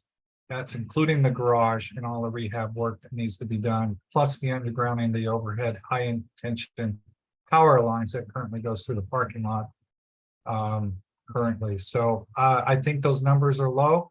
I'm expecting that our rehab in the garage and all of the associated work is probably going to end up closer to 50 million. Thank you for that. While you're here, could I ask you if there's any interest or if it's just impractical to consider not building the garage as the townhomes are conditioned on market conditions? And we have heard that they may or may not be built, and building the garage later if you need it. So, because if you are demolishing that portion of the cannery, the 40%, you'll have a lot of surface parking available and maybe you'll never, it's just an idea that came to me. So it might be kind of impractical. Thank you, Chair. I think the way our development agreement is structured, the bulk of the cannery parcel, including the portion that will be townhome, is currently one parcel. And part of this is separating it into 5 parcels, but you can't have a parcel under an existing structure or a new structure. So a property line has to have no structures on it. And we intend, the structure of this deal is that we will build this parking structure and start the rehab of the remaining cannery building work and undergrounding the lines. And then once that's in place, we can demo the piece where we relocate the existing tenants into the new rehab portion. Then we tear it down and record a parcel map that creates the dedication parcels for the city's land and creates the townhome parcel. So we would have already built the garage. It's the only way to facilitate the demo of the building and the recording of the parcel line. Hopefully that helps. Thank you for that. Any other questions for Mr. Steele while he's here? Thank you, Chair. So, Mr. Steele, I'm curious about the townhomes. You know, the development agreement is structured so that there's not actually an obligation, a mandate that the townhomes be built. And the impression I get is that the interpretation of that flexibility that Sobrato has is that maybe there's a good chance you're not going to build them. And I'm not sure that's a fair interpretation.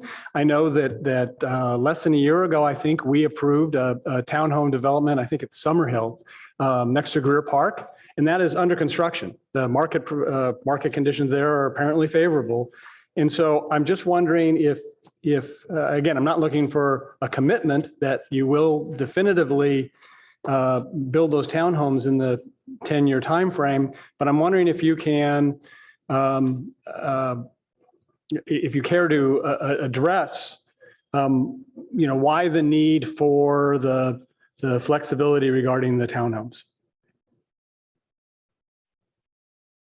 Thank you, Commissioner Heckman.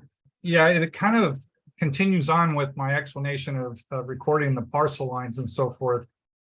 We would have invested, in this case, maybe even as much as $50 million just to get to the point we're making land dedication to the city.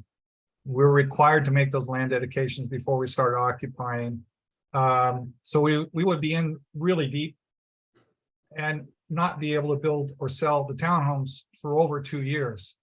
Because building the garage and doing these improvements and undergrounding the power lines will take at least 2 years.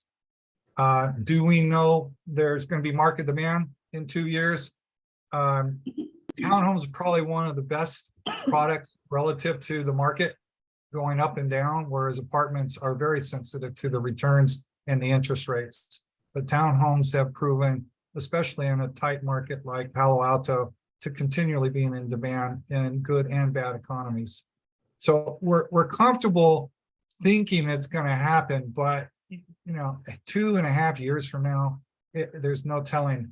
And having made the investment we would have made just to get to the point where we could even consider building the townhomes, we need some time to be able to wait for any kind of market blips that might be in place at that point. And that was the consideration for the period. So I appreciate that clarification. Let me just ask you, because I know you've been doing this kind of work for a very long time. You get 2 years out from now and the market is not conducive to townhomes, let's say. Have you seen a market that is not conducive to residential development for an 8-year period? I've been through a couple of these cycles and I haven't seen one that lasted that long. I would agree with you. The one thing that happens when the markets are stressed for ownership type product is they might not build all of them at one time. They might build a few at a time and make sure the market can absorb them before they build more. So it does take a period of time. And the way the development agreement is we have that period of time to produce all of them. So again, we need some flexibility in that, not knowing where we're going to be in 2.5 years. Okay. All right. That's very helpful. Thank you. Thank you. Thank you, Mr. Steele. I think there's another question from Commissioner Rectal. Yeah, this is also for Tim. You talked about how the ownership is very in demand for townhouses. What about condos or flats? How's the demand for that? Is that as resilient as townhouses?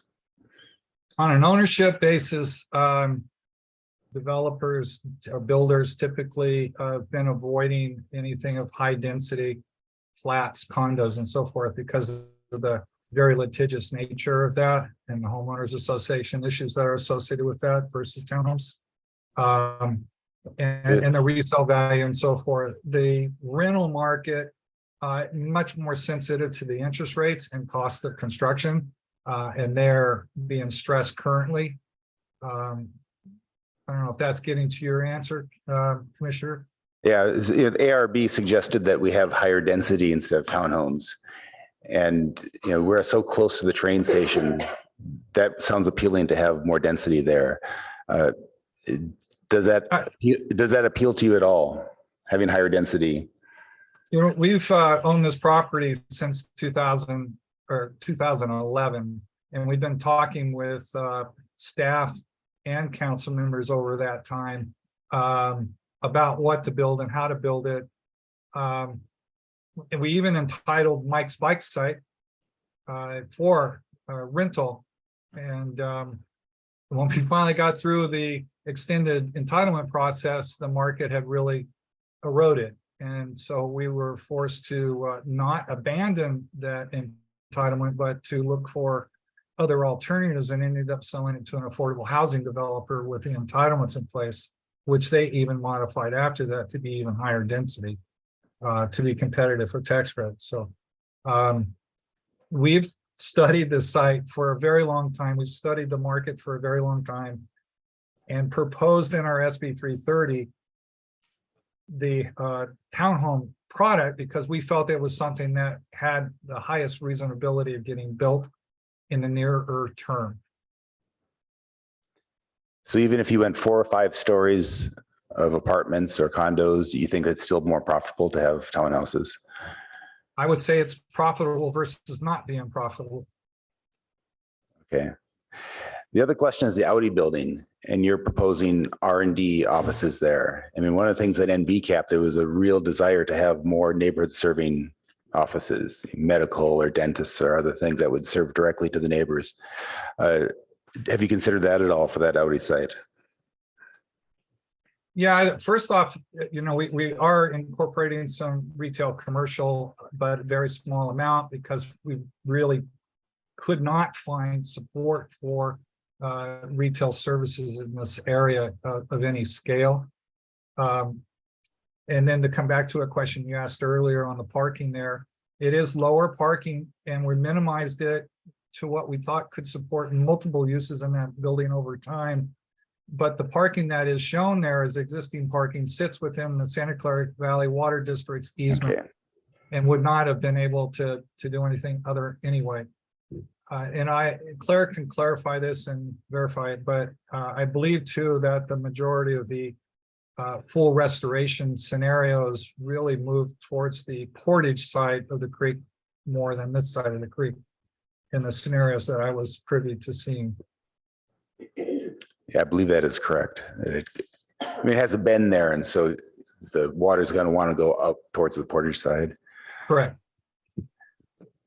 But so back to the Audi building, you're not considering residential or neighborhood serving businesses there, or is that still something that's in play? No, we're not. You mentioned earlier also the idea of adding residential above it. The building is fairly new and in pristine condition and didn't warrant tearing it down today for a market that we weren't quite prepared to propose something for. Okay. And the desire to not have neighborhood serving retail there or offices there, is it just purely due to the rents you can achieve, or are you worried about vacancies? I'd say probably the latter before the former. But I don't know if they're that far apart, but it would be both. Okay. Okay, thank you. Thank you, Commissioner. Anything else from Mr. Steele before we? Okay, thank you, Mr. Steele, very much for providing that information. My Now, pleasure. there are no lights on, so is there, oh, I see Mr. Heckman has put his light on. Thank you. Commissioner Heckman, sorry. Thank you. I had a question for Mr. Yang, really coming out of this conversation and about the townhomes and Commissioner Rechtel's questions about more dense development. So we heard Mr. Steele say that, they're not even going to be in a position to think about the townhomes for 2 years because of the critical path of construction, essentially. So if we were to get 2-3 years down the road and the market had changed, but the market changed in a way that perhaps made, development that was more dense than townhomes more profitable. Is there any reason that Sobrato and the city could not amend the development agreement at that point to allow more density on that site? Is there something that locks in both parties so that couldn't be changed if both parties wanted to during the term of the development agreement? No, you can amend the development agreement. We've done it a few times for some of the agreements that we have with Stanford as conditions and circumstances change. Thank you. Commissioner Chang? Okay, I just wanted to make one more comment. This has to do with, I'm going to refer to it as page 17 of the staff report. So packet page, it's old packet page 125 and new packet page, goodness, I don't know. It's the section that talks about fiscal resource and impact. Yes. Yeah, new packet page. That's the old packet. Oh, okay. So staff has presented one way of looking at the public benefits provided to the city. And I think it's an interesting way of looking at it because how you look at public benefits depends on what you look at as the baseline. And this is the way that I was looking at it. So Packet page 23 of the new. So packet page 25 of the old packet. Page 125 of the old packet. Packet page 23 of the new packet, and it would be page 17 of 20 out of this for the staff report, which is consistent across both packets. Which is so page 17 of the staff report is packet page 24 of the new one. It's the Okay, second part of 24, the discussion. yes, So 24. So staff, the second paragraph there says that staff estimates that the monetary value of the public benefits provided to the city is at least 27 million. So I assume that how staff got there was essentially saying that there's 3.25 acres, of which 2.63 is what they're counting. They're subtracting out 0.62, which is what would have been required under municipal code. So it's about 2 acres. 3.25. Okay. 2.63. I got it. Okay, 2.6. So then that gets you to about, now my math is screwed up. No, it's 12 times 2.63.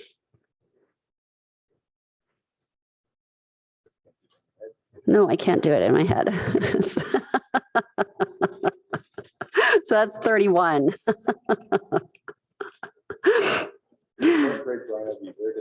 Oh, fourth grade Bryna is better at math than 47-year-old Bryna. So versus 27. it's 31 plus 5 million, right? And then we're subtracting out some BMR benefits, which gets us to, what was it, 27, right? 36. Okay, so the BMR benefits are about 9 million, it sounds like. That's right. Okay. Okay. So if you think about, so am I correct to say that like the current Palo Alto development impact fees, the most recent ones are the ones that are labeled August 22nd of 2022? Like That's all right. That is what is in effect today. That's what's in effect today. Okay. They'll change in a couple of weeks, but today. Right. And that's what this development agreement, well, that's what they would have, the SB 330 application would have been subject to, correct?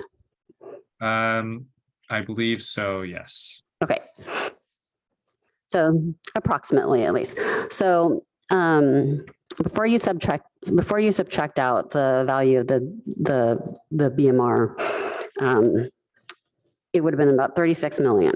So land plus 5 million. What they would have had to give us anyway is about $10 million in housing. Like if they're going to pay in lieu fees based on the square footage, I think it was about $10 million in housing. And depending on the number of units, somewhere between 3.4 or 4 million in parks fees, if they're going to pay in lieu for parks fees. So I think that comes to, something like $14 million in development fees that they would have had to pay between housing and parks. So 36 minus 14 gets you to what, 22 million that we're getting, right? Okay. So that's what we're getting over and above the fees that they would have had to pay in a development. And so that's kind of what we're getting. And so what we're choosing between, and this is just so that this is how I was going about thinking about it. What we're choosing between is an SB 330 project in which there would have been 91 townhomes, 15 moderate affordability units, about $4 million in park fees, and then some questionable and then, it's questionable what would have happened with the R&D square footage. Like, would Serato have been allowed to continue it or not? And if they would, then they would have been allowed to. And if not, there might have been like a 15-year sunset period or something like that. Is that right, Albert? Mr. Yang? That's yeah, roughly. Probably. Right, but we don't know what would happen there. And so instead of that, we get the current development agreement plus like 22 million that we wouldn't have otherwise gotten. So that's the benefit of, like, that's a monetary value of the benefit. And I think that's maybe a more helpful way of looking at it in an apples to apples fashion. And I wanted to share that with the rest of the commissioners. I thought it was helpful for me.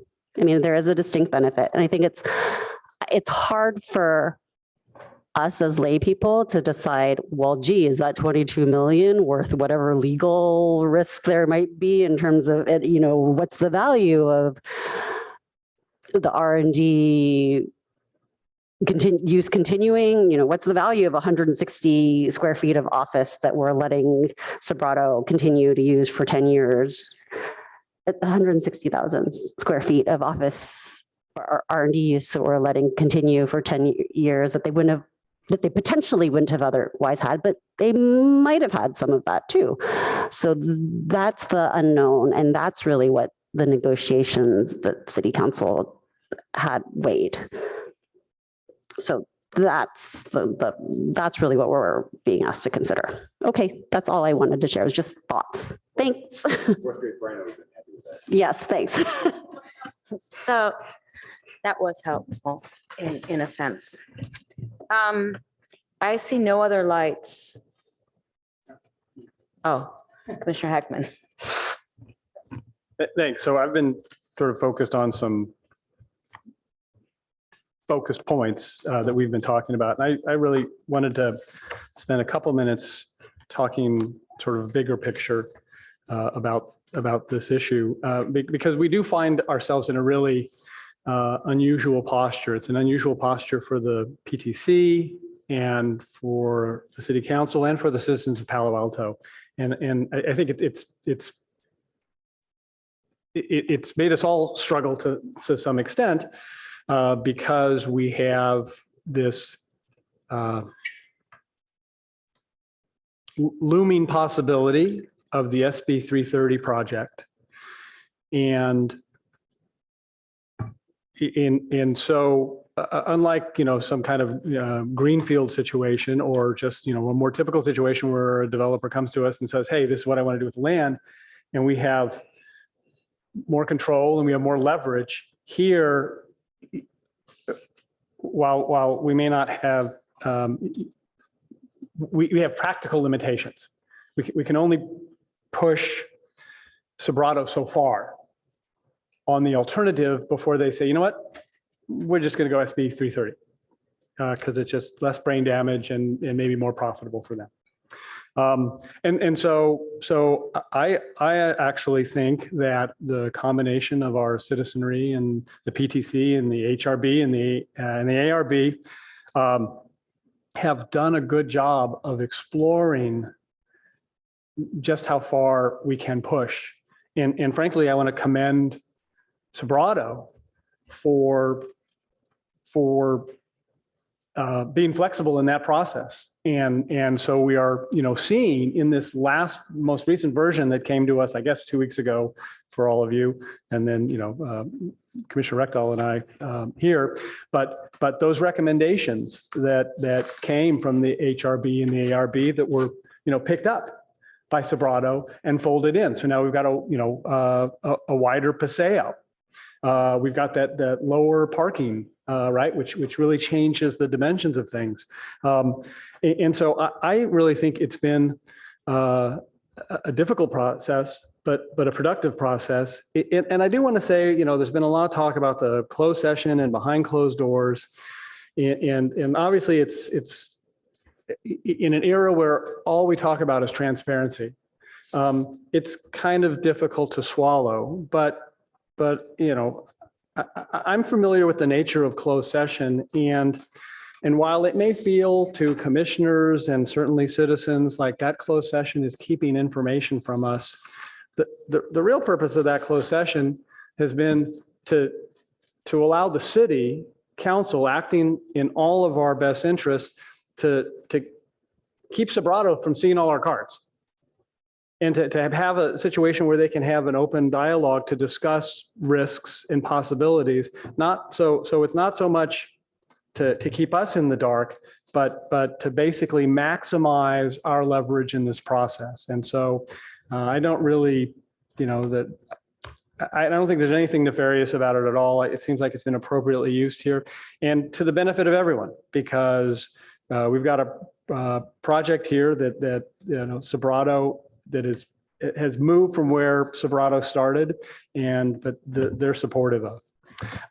I will say that in this process, the last hearing we had some articulate speakers from the public, and we had a letter from a member of the public between the meetings, and then of course in prior meetings we had those same letters, and I really appreciated the effort that the members of the public put into those. The one, I will confess, the one frustration I had,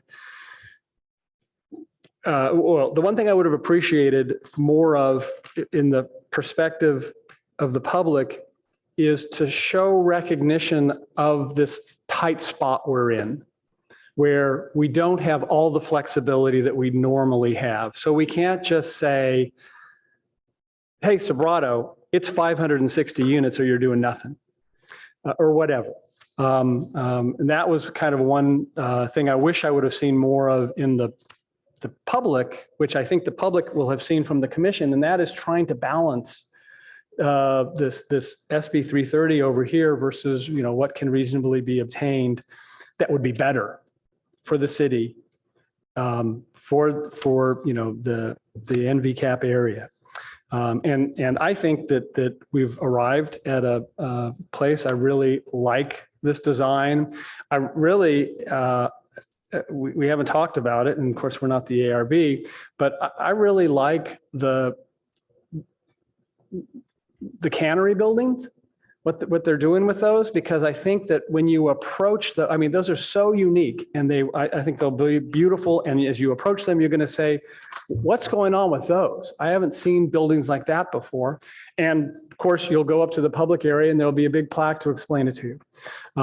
So I'm really excited for these improvements in this area, and I'll be supporting the staff recommendation on our recommendation to the council. Thanks. So I appreciate the process so far as well, and very much appreciate Sobrato's donation of land to the city. I'm just worried we're not going to get townhouses, but I would have, and I do think I understand what closed session is for, and keeping some of our cards close to our heart and not discussing people's financial business in a public hearing. But I think the frustration from the public that I heard was that the land use portion could have been discussed in a public hearing. I don't know. I mean, it's hard to second guess something we weren't involved with. But I will say that, well, I wanted to say that and to thank Sobrato also. But also to say that I just can't quite reconcile that there wasn't enough real thought put into using the whole cannery building. And I agree with you that there's nothing wrong, particularly per se, with the designs for the cannery building. I might have made some different choices, but I'm not on the ARB. But it's just, that's something that we can't undo. And so my disappointment lies in the EIR, really, in that regard, and not particularly with Sobrato or anybody else involved in the negotiation. That being said, a lot of people are not interested in historic preservation, probably the way I am. I recall an earlier project that came to the PTC when I had just been appointed many, many, many years ago now. And there wasn't a lot of support for what I thought was an important historic resource.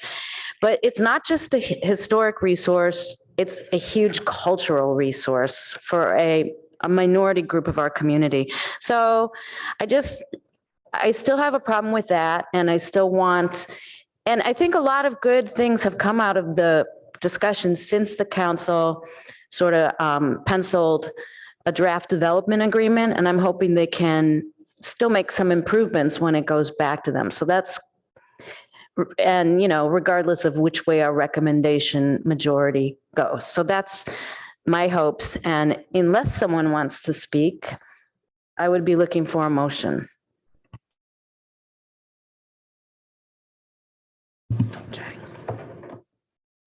Go ahead.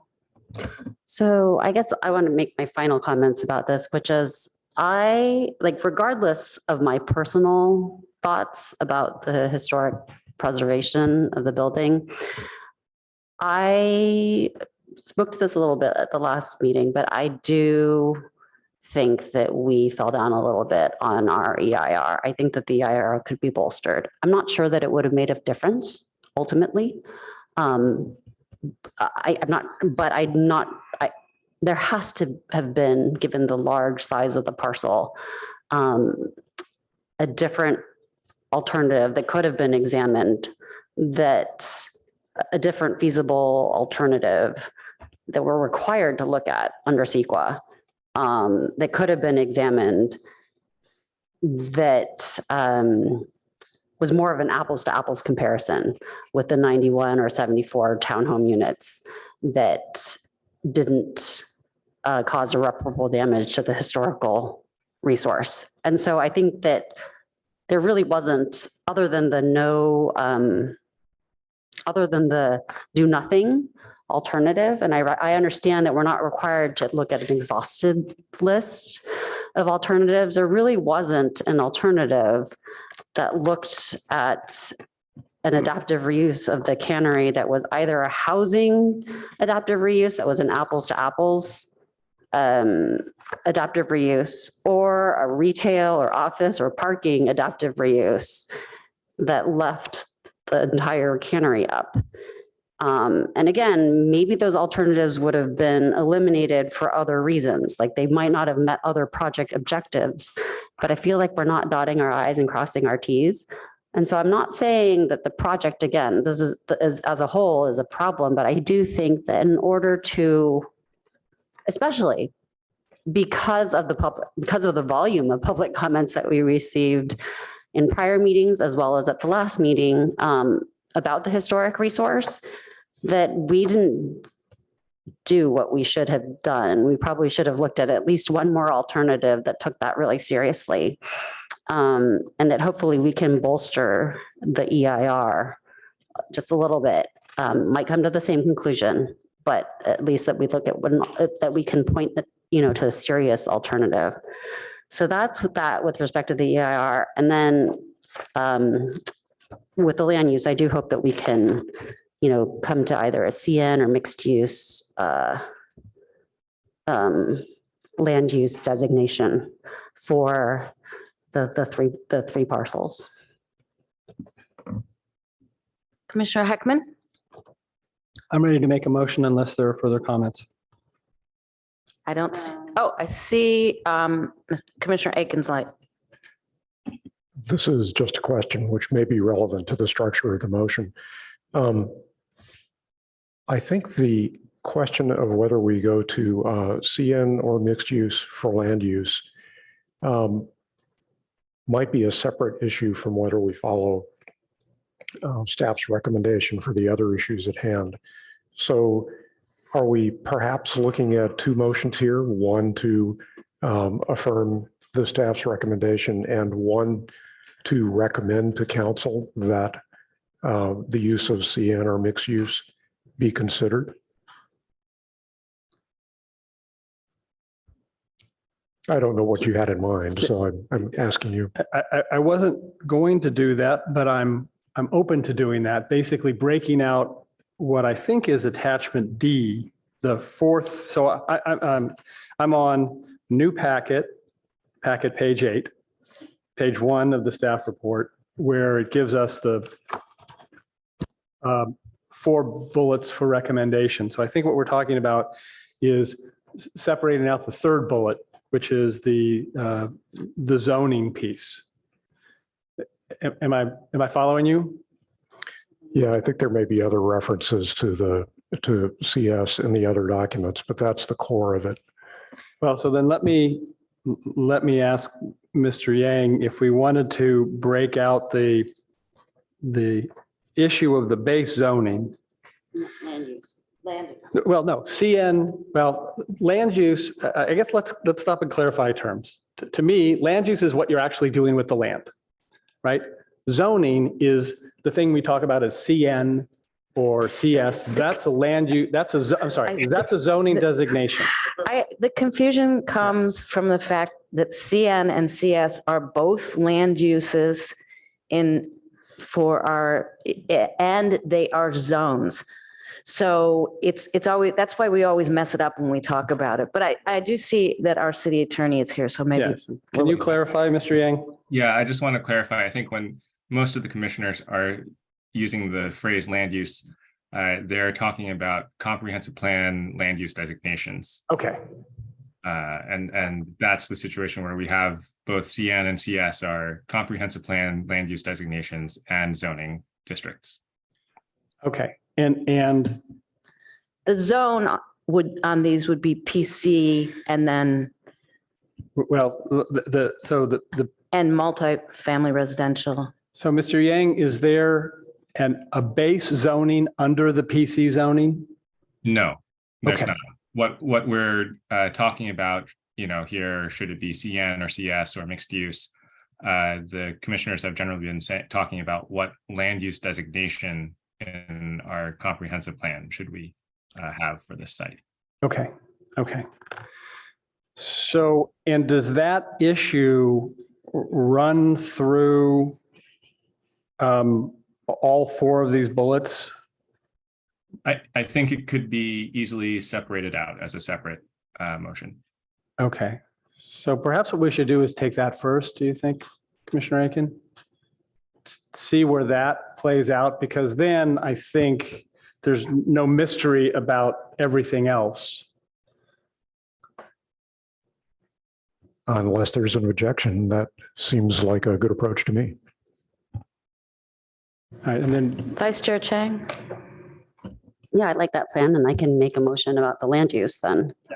Okay, so then I would like to move that instead of the CS land use, that we instead use a mixed use land designation as specified on page 33 of the current comprehensive plan. But that we modify the language of the description of mixed use such that where it says FARs between 0.15 and 1.15 may be used for residential purposes, we change it to say that up to 100% of FAR may be used for residential purposes in a planned community zone. Wait. Can you say that again? I was Sure, because trouble. Sure. So there's a section of the description under mixed use that says FAR between 0.15 and 1.15 may be used for residential purposes. And I think what we want to say instead is that up to 100% of FAR may be used for residential purposes in a planned community zone. Just again, to allow for the flexibility in a planned community zone to limit it just to PCs, which these 3 would be. So it would be change, so far between 1.1, No. 0.15 and, Yeah, 0.15 and 1.15. It says, so we just want to say that 100% of FAR may be used for residential purposes in a planned community zone, just to broaden it. But I don't know what the broader implications will be, so I just want to say in a PC.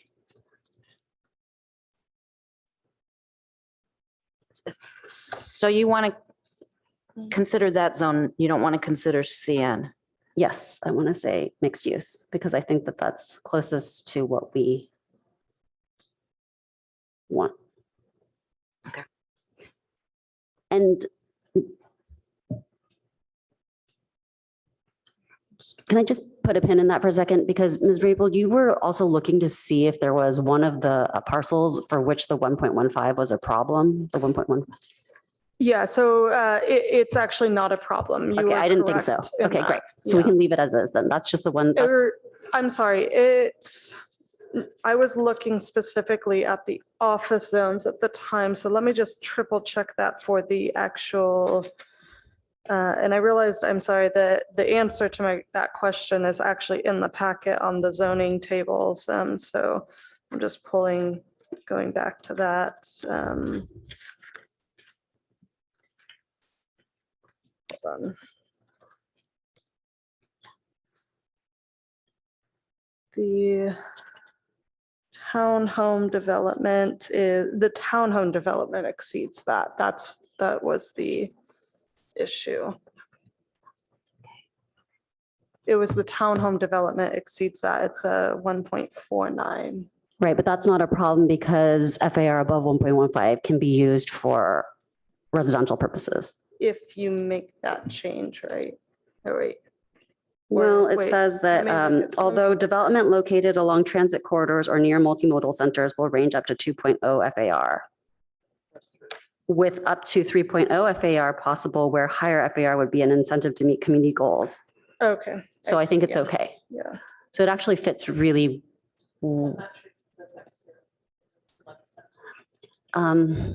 It's not perfectly written, so instead of CS land use mixed use land use as specified on page 33 of comp plan, but modify the language description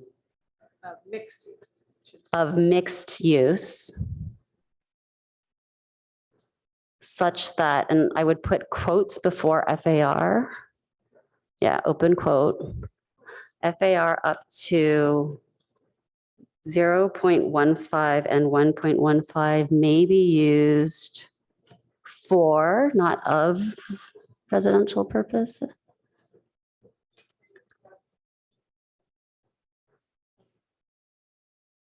Be changed to, and then we want open quotes up to 100% of FBAR may be used for, that's correct now. There's a separate sentence, which doesn't need to be changed in the description that says, there's a separate sentence that says FARs will range up to 1.15, although development located along transit corridors or near multimodal centers will range up to 2.0 FAR with up to 3.0 FAR possible, where higher FAR would be an incentive to meet community goals, et cetera, et cetera. Then it goes on to say the FAR above 1.15 must be used for residential purposes. Then it says FAR between 0.15 and 1.15 may be used for residential purposes. Okay, my point was it's just a little confusing if you read the motion out of context. So I'm thinking about what council may misinterpret inadvertently. So I would just specify like something there to say, well, the other part's not changed or something. I don't know. I see. So, but modify the language of the description of mixed use such that the text that reads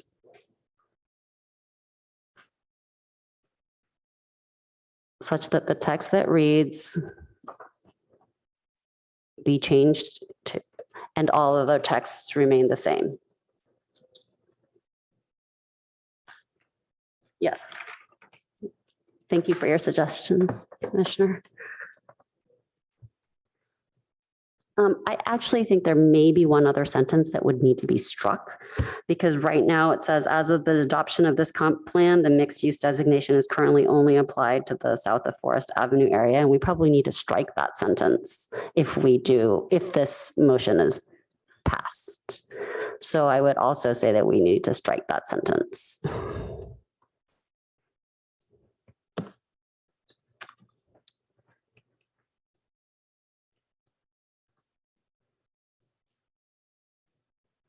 Okay, so and to strike the last sentence that reads. It's the second to last sentence. the second to last sentence that reads. That "As- refers to SOFA. As of the adoption of this comprehensive plan, the mixed-use designation is currently only applied in the South of Forest area, which is actually incorrect in any case. So we should strike it anyway. Yeah.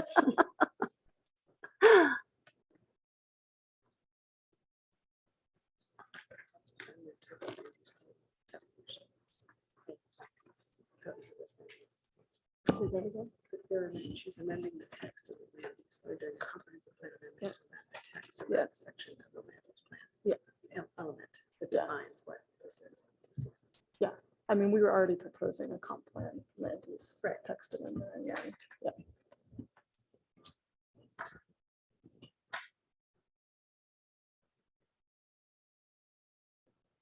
Do you want to suggest that we add kind of language related to that? She knows what she's doing. Yeah. Can we just reference it as service commercial land use instead of CS too? 'Cause we typically, Yeah, I think that's a good idea to say surface commercial land use.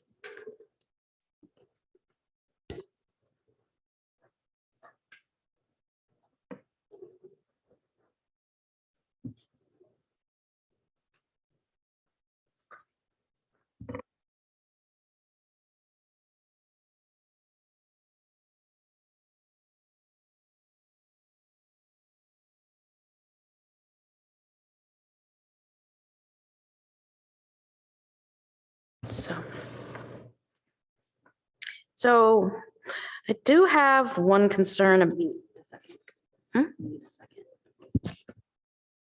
page 33 of the comp plan. Just FYI.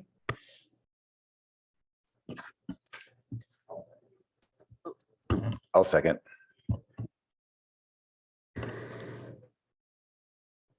So when staff is ready, I do have a question about development located along transit corridors or near multimodal centers will range up to 2.0 FAR, sort of in the middle of this definition, up to 3.0 FAR possible where higher FAR will be a center to meet community goals. And the consistent with the comp plan's encouragement of housing near transit centers. If we are encouraging those FARs here, if this is located, if this location would be considered located along a transit corridor or near multimodal centers. That's my only concern. I should have brought my card. Sorry, can you say that one more time? What? So about 2/3 of the way into that paragraph, there's a phrase about near transit centers or transit corridors or multimodal centers. FARs could range up to much higher, 2.0 to 3.0. Would that apply to this, to the Sobrato site? Yes, I would say it does. The transit corridor is El Camino Real, and transit center would definitely be Cal Ave, and it's within a half mile of both of those. So definitely within a 0.25 of El Camino. So Is that a yes? Sorry. yes. Yes. Yes.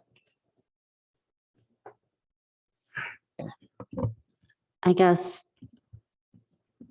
I recognize that there's density. I'm a little bit less concerned about it because it's still it's still a PC zone. And so any changes to the buildings that are in this development agreement would require going through the entire process that we're going through right now. In other words, it would need to go through ARB and PTC and city council. Is that correct? That's correct.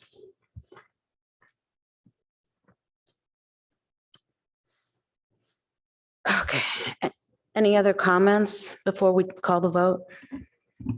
I want a question for Doria. Oh, You- thank you. You were more leaning towards CN Yes. land use designation. And why is that? Can you explain? It has, CN is the mixed use designation that is the most neighborhood friendly. It allows for a lot of commercial. It allows for all commercial, mixed use, or all residential, but it's just a more appropriate designation, in my opinion, for an interior site such as this, one that is not along El Camino. And CN is equally oftenly used along El Camino. So I just think it's more what we had in mind, I believe, as we've been talking about development in this area in general. So I don't necessarily have an objection to CN in and of itself, because they're both mixed use. I mean, in terms of accommodating what the development agreement needs, both CN and mixed use can do it. I was going with sort of the spirit of what the verbiage that's in the comp plan captures. And when I read, it's not that CN's not good. It's just that CN talks about shopping centers with, a cluster of street front stores, which,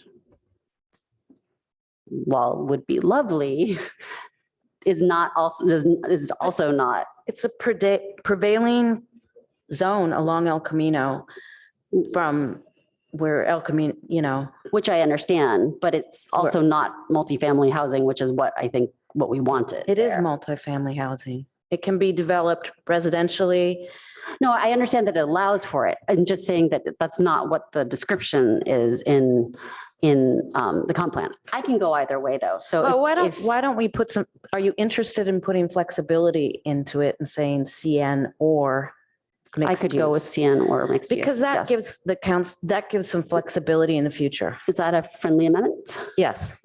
I accept the friendly amendment. Can I just make one note? So the land use designation for CN doesn't specifically speak to it, but just to make you aware that the CN zoning does not allow multifamily. It only allows multifamily as a mixed use development, and it also doesn't allow research and development use in it. So that's not to say, again, you're rezoning everything as a PC, so you don't necessarily have to align with the CN zoning, but that CN zoning aligns with the CN land use designation, which is why the land use designation doesn't speak to office and residential R&D kind of uses and multifamily development.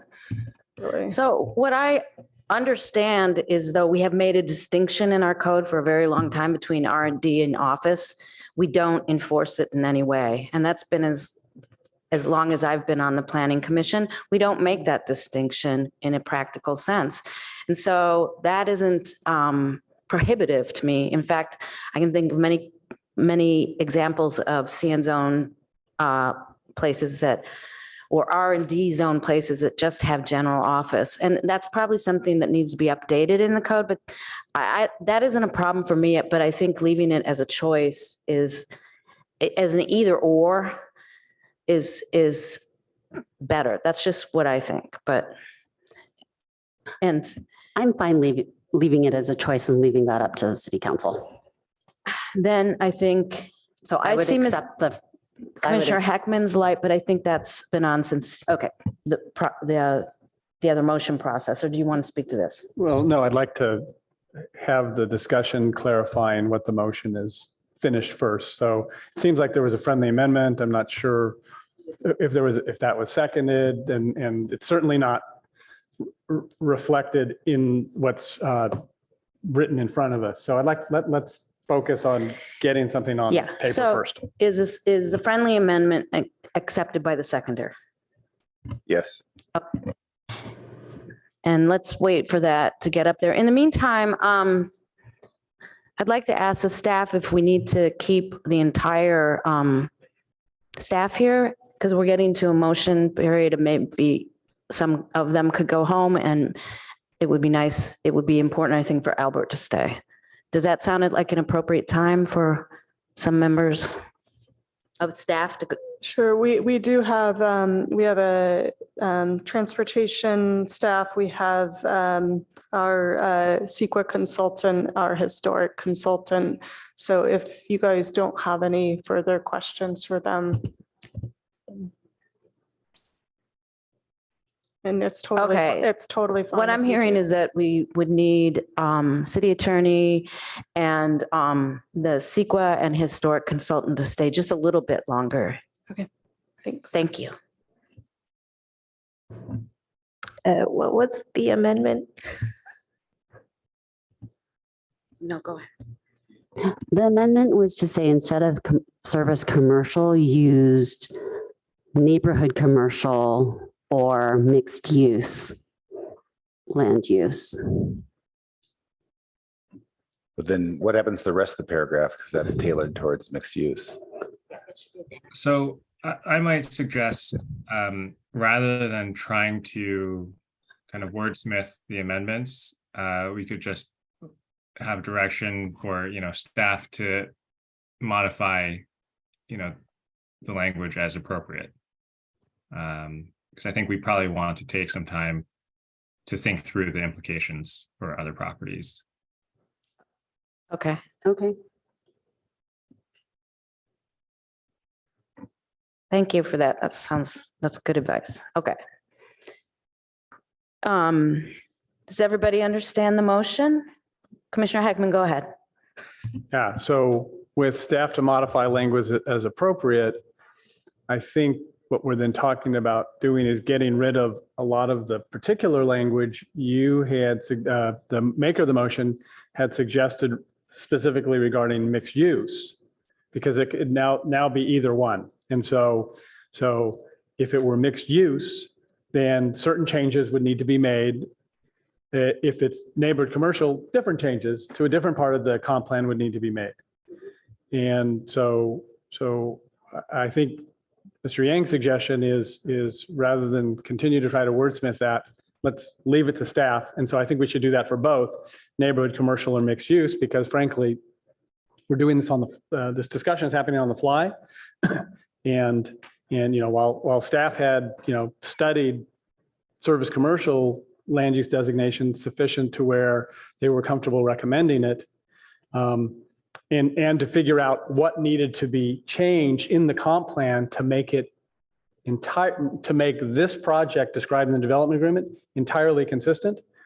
They have not gone through that exercise to that extent, to my understanding, on mixed use, certainly, and maybe not on neighborhood commercial, although they looked at it. So I think that exercise would be in front of staff, and we shouldn't be basically feeding them any language. We should leave it to them to go through the same diligence they did to support their original thought of service commercial. Having said that, I won't be supporting this motion because I don't think we should kick the can down the road to the council. I think if we, staff's recommendation is service commercial. If we think neighborhood commercial is better and can articulate why, then that should be our recommendation. If we think mixed use land designation is better and can articulate why, that should be our recommendation. But this idea that we don't like service commercial, anything would be better. Neighborhood commercial, mixed use, just council, you figure it out. I don't think we're doing our job here. I was ready to support I was persuaded by Vice Chair Chang's analysis on mixed use land use, and was ready to support that once I confirmed with staff that with these language changes that you had suggested, the development agreement project would be entirely consistent with the land use designation, but we're not getting there, at least not with this motion. So thank you.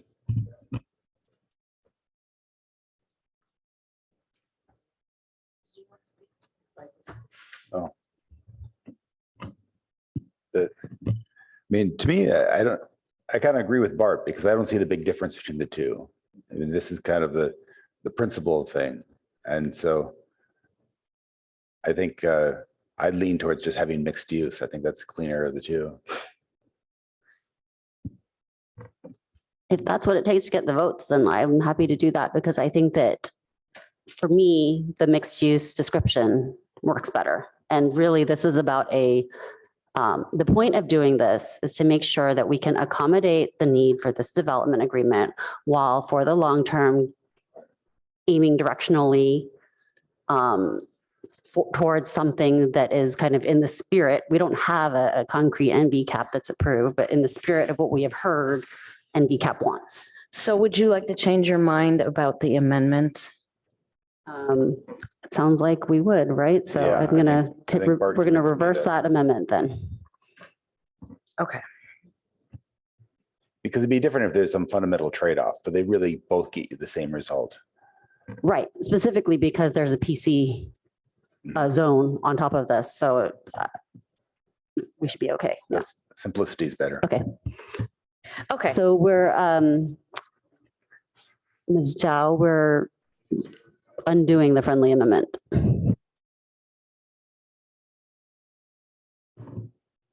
So do you want to keep it as the original motion with the specific language, or would you like to make it? Yes, I think with the specific language. Okay. Okay. May I now suggest a friendly amendment to that version? So I do like the idea of giving staff the opportunity to look more deeply to make sure we didn't miss a change. So I'm wondering if we can, I would propose that we keep the double asterisk staff to, and I would say further, because we are modifying the language here, to further modify language as appropriate. And I would say, to state our goal, to ensure consistency of the project defined in the development agreement with the comprehensive plan. Yeah, accepted. Accepted.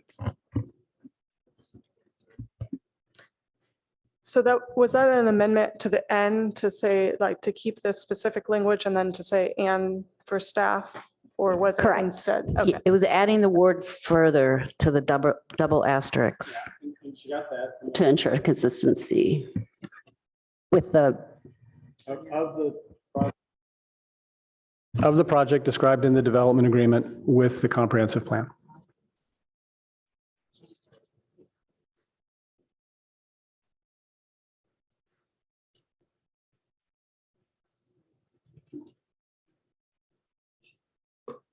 Okay. Everybody ready for the vote? Okay, Ms. Dow, if you could please call the vote. But just before we do that, Oh, I do think that the preface to all of these motions needs to be that we have considered the EIR. If you look on packet page, where is it, in the recommendation? Yeah, 0.1, so I really think the motion should start that way, that having considered the EIR and EIR mitigation measures in attachment N, we make this motion. Packet page 8, page 1 of the staff report. oh, page 1.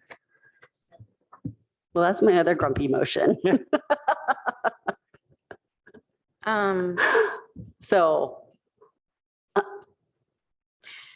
Is your intention to say that this motion is consistent with the EIR, to indicate that? No, what we have to do, we have to consider the EIR before we make our recommendation. Right. And that's all we're saying. We're not passing judgment on the EIR. That's the council's job.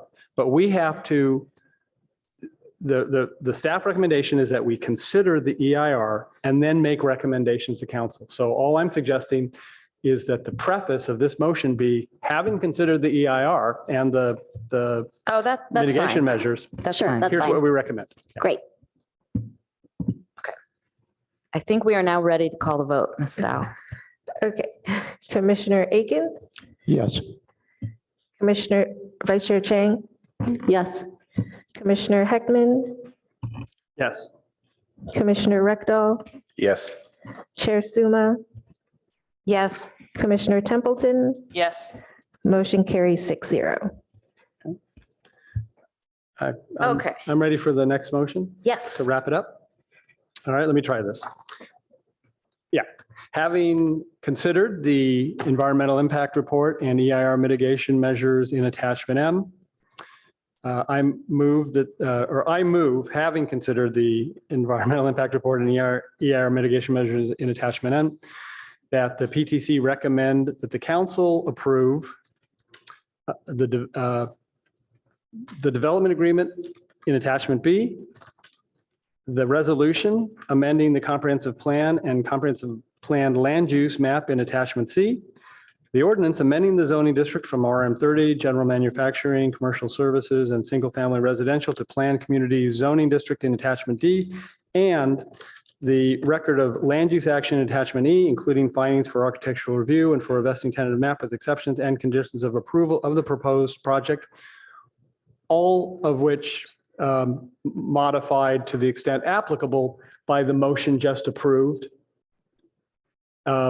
And further subject to any, minor typographical errors and other fill in the blank corrections that staff finds in their final processing of these documents as they move to council. Okay. Do I have a second? Second. Thank you. Would the maker like to speak to his motion? No, thank you. Would the seconder like to speak to the motion? No. Okay, let's take a minute here unless somebody else would like to speak. Commissioner Chang? So I have a question for staff because I already asked this question in pre-meeting. If I want to make a motion, which may or may not succeed, that staff does not, that council does not certify the EIR, at what point do I do that relative to this? That could be a motion that follows this one. Okay. Thank you. Let me see if this is.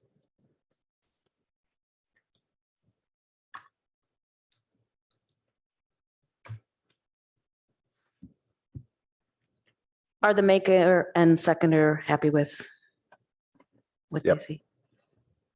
But there was some final language, I think. Yeah. that, Sure, yeah. sure. So let's see. Yeah, so the 4 bullets should be identical to what's in the staff report. I just read it. And then after the 4th bullet, it's really modified as required by the motion just passed, because that motion that was just passed has some potential effect on each of those documents. So let's see. Modified as required. Modified to reflect the Well, motion? modified as required by the motion, the motion just adopted or just approved. And let's get this clause first. So it would be as required by the motion.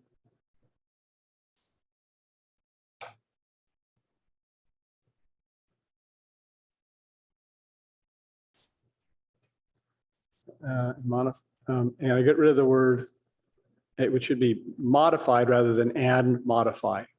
So the word modified, IED.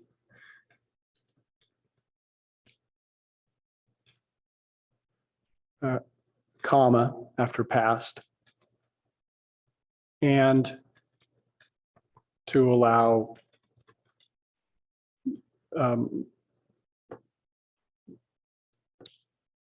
minor changes by staff to correct typographical errors, fill in blanks, etc.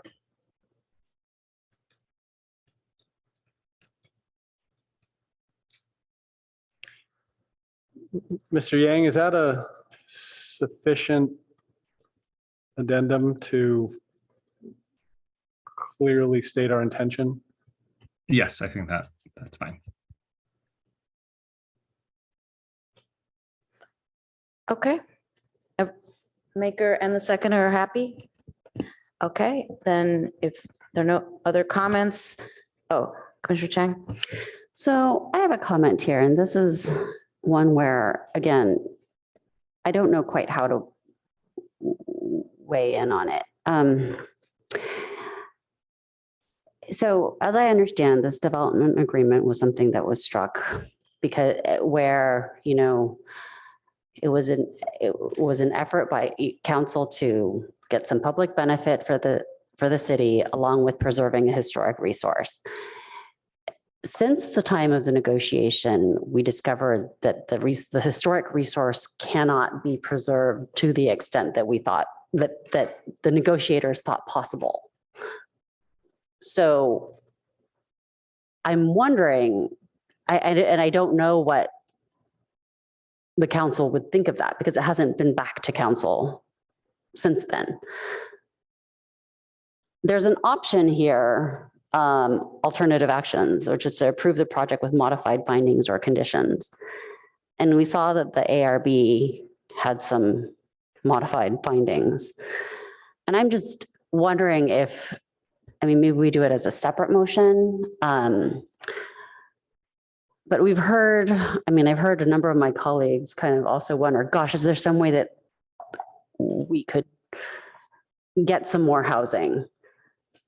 And the ARB kind of had the same question. And then even, and Commissioner Heckman had also said, gee, if in a couple of years, you know, is there anything that precludes us from renegotiating the development agreement if it's amenable? And I just don't know how much that was explored by both sides. So I would love for us to find a way to somehow include that suggestion to City Council, because again, we're not privy to sort of all the trade-offs that were made. And so if at the time it was like, okay, well, this is what we can get to preserve this historic resource. Okay, well, now that the historic resource is not being preserved, would we trade things off differently? That's kind of where, like, should we get more housing instead? So that's kind of where I'm. Are you proposing this as an amendment? I'm trying to figure out how I'm struggling with this. Yeah, because I think if you want to propose an amendment and it's accepted, that's one thing. Otherwise, I'm not sure how it's a part of this motion. Okay, I guess I won't. Yeah, I'm struggling with how to amend, but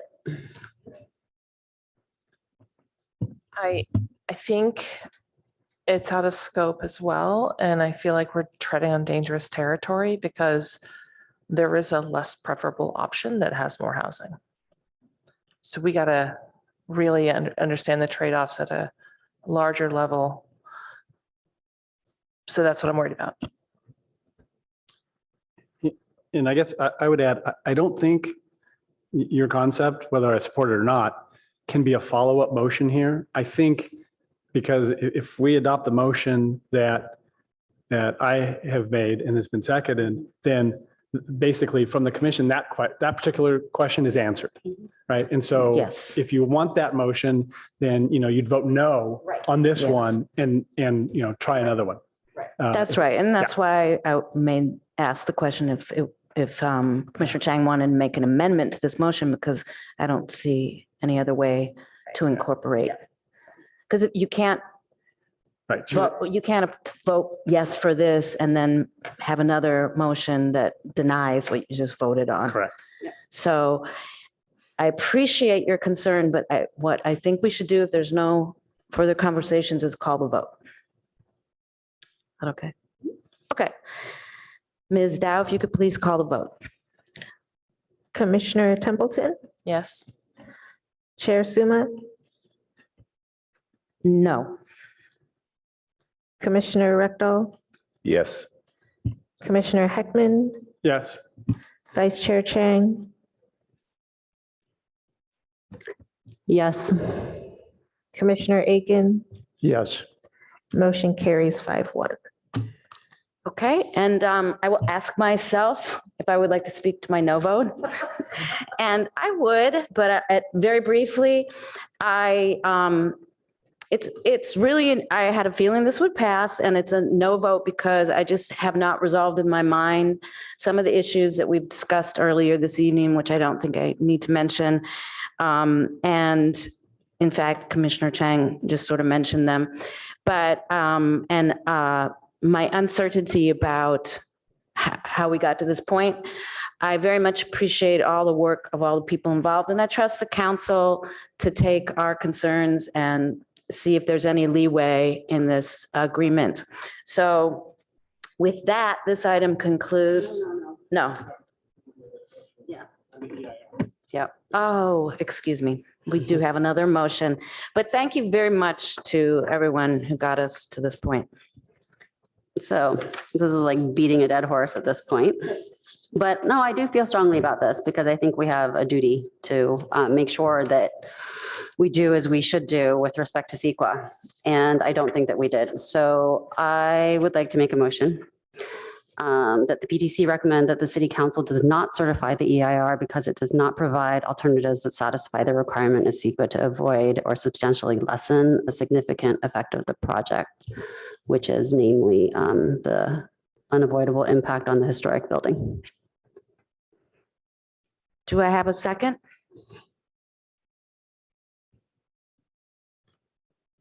I'll second. Would you like to speak to your motion? Yeah. So as some of our public commenters wrote, this CEQA requires that whenever there's a significant or an unavoidable impact, that there's an alternative that examines avoiding that impact. And while not every single possible alternative under the sun needs to be examined, this EIR examined a do nothing option as well as housing options, but didn't look at other options such as parking or other adaptive reuse such as office, other than tearing the building down. And so there could have been other things that were done. Some were suggested by the public, such as, using parking and maybe putting parking in that section of the building, then maybe moving the townhomes to where the parking was. And so we didn't look at options like that. We didn't look at going higher, and maybe some of them would have been infeasible from a project perspective, but those options weren't examined.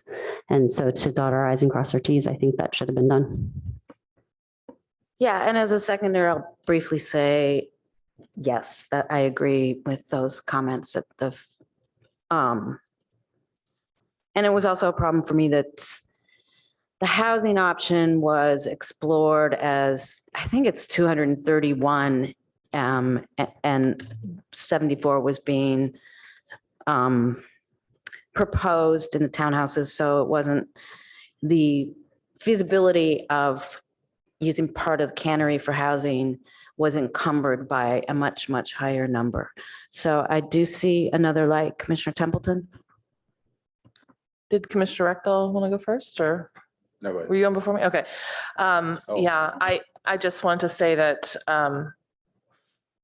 I appreciate the intent of the vice chair's motion. I don't intend to support it because I believe all of the feasible practical options were considered. Having worked in and shopped in and spent a lot of time in these buildings, I don't believe they're suitable for any of the uses that you mentioned. And I think that we can address that very easily by letting staff know we want them to write that out, but I don't think it needs to be in the EAR in order to recommend it. Thank you. So I'd like to just add that if we don't write it out, I mean, I think So I think we need to write it out because we can have people contest our EIR and that will hold up the process. I had asked staff if we thought that this could be remedied before it gets to council. They weren't sure that it could be. So that's why I think we need to do this. So would the commission like our secret consultant or staff to speak to? Sure. Okay. I think it might be helpful in this case for maybe our secret consultant, Abe Leader, is available to speak a little bit in general to start off about the requirements of CEQA alternatives analysis. And then maybe staff can add too. Thank you, Ms. Raybold and commissioners. Yes, I'm Abe Leader with Rincon Consultants, here sitting in for our project manager, Carly Kaufman. And a lot of the things that have been said about alternatives are correct, that, and I've heard all the thoughts tonight, that an EIR does not need to consider every conceivable alternative. That is true, but it has to be a reasonable range. And I think that's maybe one of the points people were making in different words. But the alternatives do need to be limited to those that meet the project objectives and are feasible, as well as reducing an impact. So alternative 2, reduces that impact a little, but what we found was that any reuse to residential would require certain changes to the building that would render it ineligible. So it did not avoid the significant unavoidable impact. And some of the other concepts in consultation with staff and the city attorney, because of various site planning considerations and also the project objectives, which I won't read out to you in total, but really do constrain a little bit the kinds of concepts that we've heard. And although they could have been included, the EIR is adequate for CEQA because it does consider a reasonable range within those constraints. Thank you for that, Mr. Leader. Any other comments before we vote? Unless staff has more to add.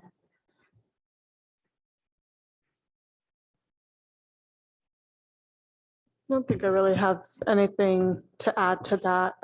Just that some of the alternatives that Commissioner Chang did mention, we feel did not meet the basic project objectives, and therefore were not considered further in EIR. Okay, It- then I mean, is there any risk that someone could challenge this and slow things down? I mean, that's always a risk for any project. There's nothing unique about this project in that respect. And is there anything we can do between now and when it goes to council to minimize that effect? Minimize that chance? So it's something that staff can take a look at, but as Mr. Leader said, explained, we do feel that the document, meets the requirements of CEQA. But we can sort of examine if there's anything more we can do in the next month or so. And when is this anticipated to go to council?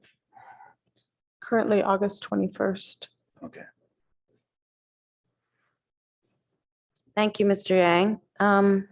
Anything else before? Oh, Mr. Hackman, Commissioner Hackman. Thank you. Yeah, so the concern I have is sometimes when you make an effort to bolster an environmental document, you rise to the point where you have to send it around again for another set of comments.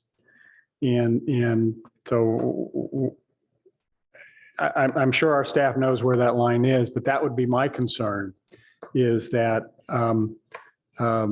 and if you don't, then that's kind of low hanging fruit for somebody that wants to challenge the project, to claim, hey, you made these additions, you didn't recirculate. So I'd be very cautious to do that. I'm glad that our consultant identified the limitations. I think that the concept of project alternatives is easy to, it's kind of hard to get your arms around because it is more constrained than it sounds like. You're really looking for, is there a different way that does most of what this applicant is trying to do, but in an environmentally preferable way? And all they're required to do is have a reasonable range. There are cases out there that say, People can always think of another alternative that could be studied. But all that the city has to establish is that it's studied, a reasonable range. And we've heard staff say that they think that's been done here. So I won't be supporting the motion, and I'm hoping that we don't add fuel to some potential fire. Thank you. We never want to do that. Commissioner Templeton? Yes, I agree. I don't think it's helpful. I think it's risky, and I don't think it's what we've been asked to do is considerate, which we have done. And I think it would be much more productive if Vice Chair Chang would consider just giving her comments about this to staff rather than making a motion. I don't think it's necessary. I would encourage you to withdraw it, but I wouldn't support it if we do vote. Thank you. Any other comments? Okay. Ms. Dow, if you could call the vote, please. Yes. Chair Suma, Yes. Vice Chair Chang, Yes. Commissioner Aiken, No. Commissioner Heckman, No. Commissioner Rectal, No. Commissioner Templeton. No. Motion fails 2-4. Okay. Now I think we have concluded this item. So we can move on to the next thing, which is approval of minutes. And while we're opening our books to that page, I would like to thank once again everybody involved, including the applicant team, very much for their hard work. And thank the council in advance for looking at it as carefully as my colleagues did. So the minutes that need to be. Yes, June 28th.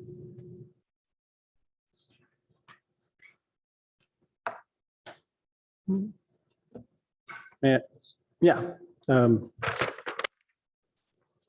I didn't. Here, you can give her that. That's the agenda. Look at the bottom of the page.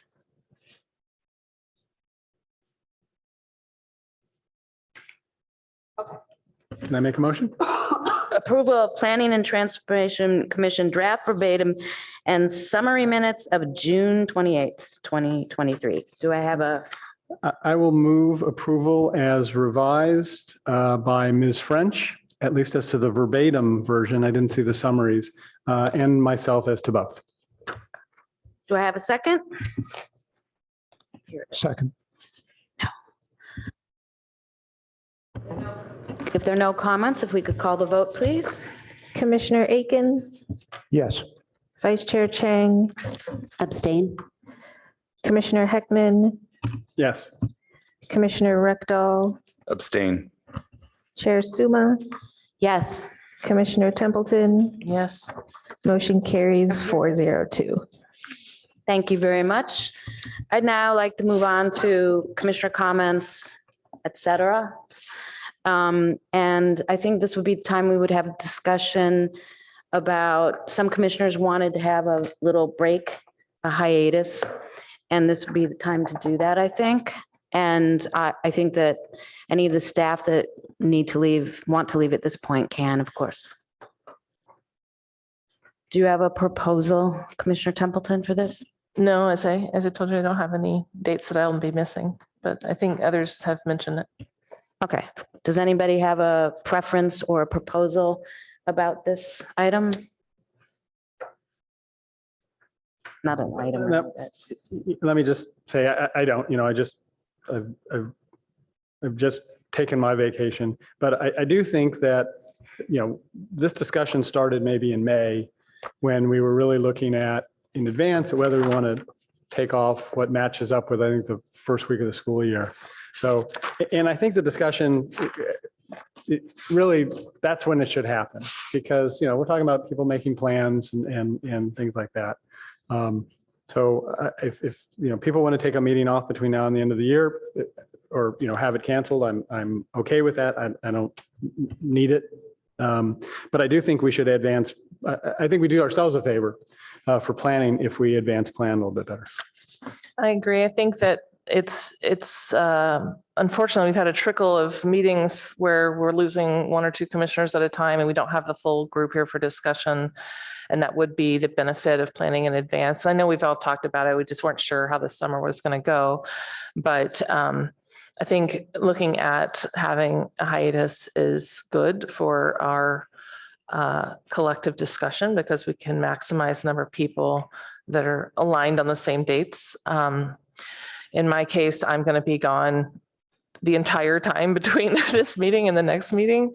But I will technically be back, so I can attend. But in general, I don't think it's good for us to necessarily.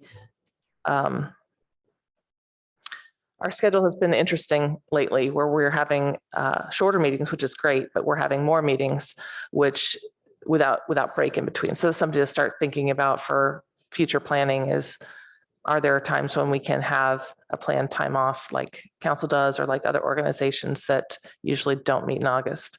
And I know that I can see that we're being shy as commissioners here, but I want to encourage you, if you want to take August off, speak up, because that's what I think that's what the chair is trying to encourage us to do, is have a discussion on that topic. Thank you. Do any other commissioners have an interest in speaking to this, about this? Sure, briefly. I have many fewer constraints, I think, than the rest of you do. So I am happy to go along with any consensus that forms. But in short, I don't feel the need for a strictly scheduled time off. I'll simply take advantage of it if it exists.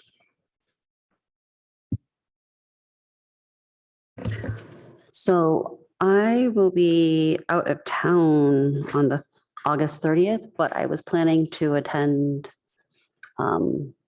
like virtually anyway. So it doesn't, I don't need the time off. So I don't, and then I had no preference because, and I know that I have to be gone on September 27th, but I don't need that off either, right? Like I don't, if nobody else needs it off, that's just, and that these things weren't, like, they weren't dates that I could have planned for per se. So, yeah. My schedule wasn't such this year that I could have said in advance, oh, if we have a recess at this time, I can then aim to be gone at that time, which is why I didn't have a preference. Do you guys think that we should next year plan ahead and try and consolidate?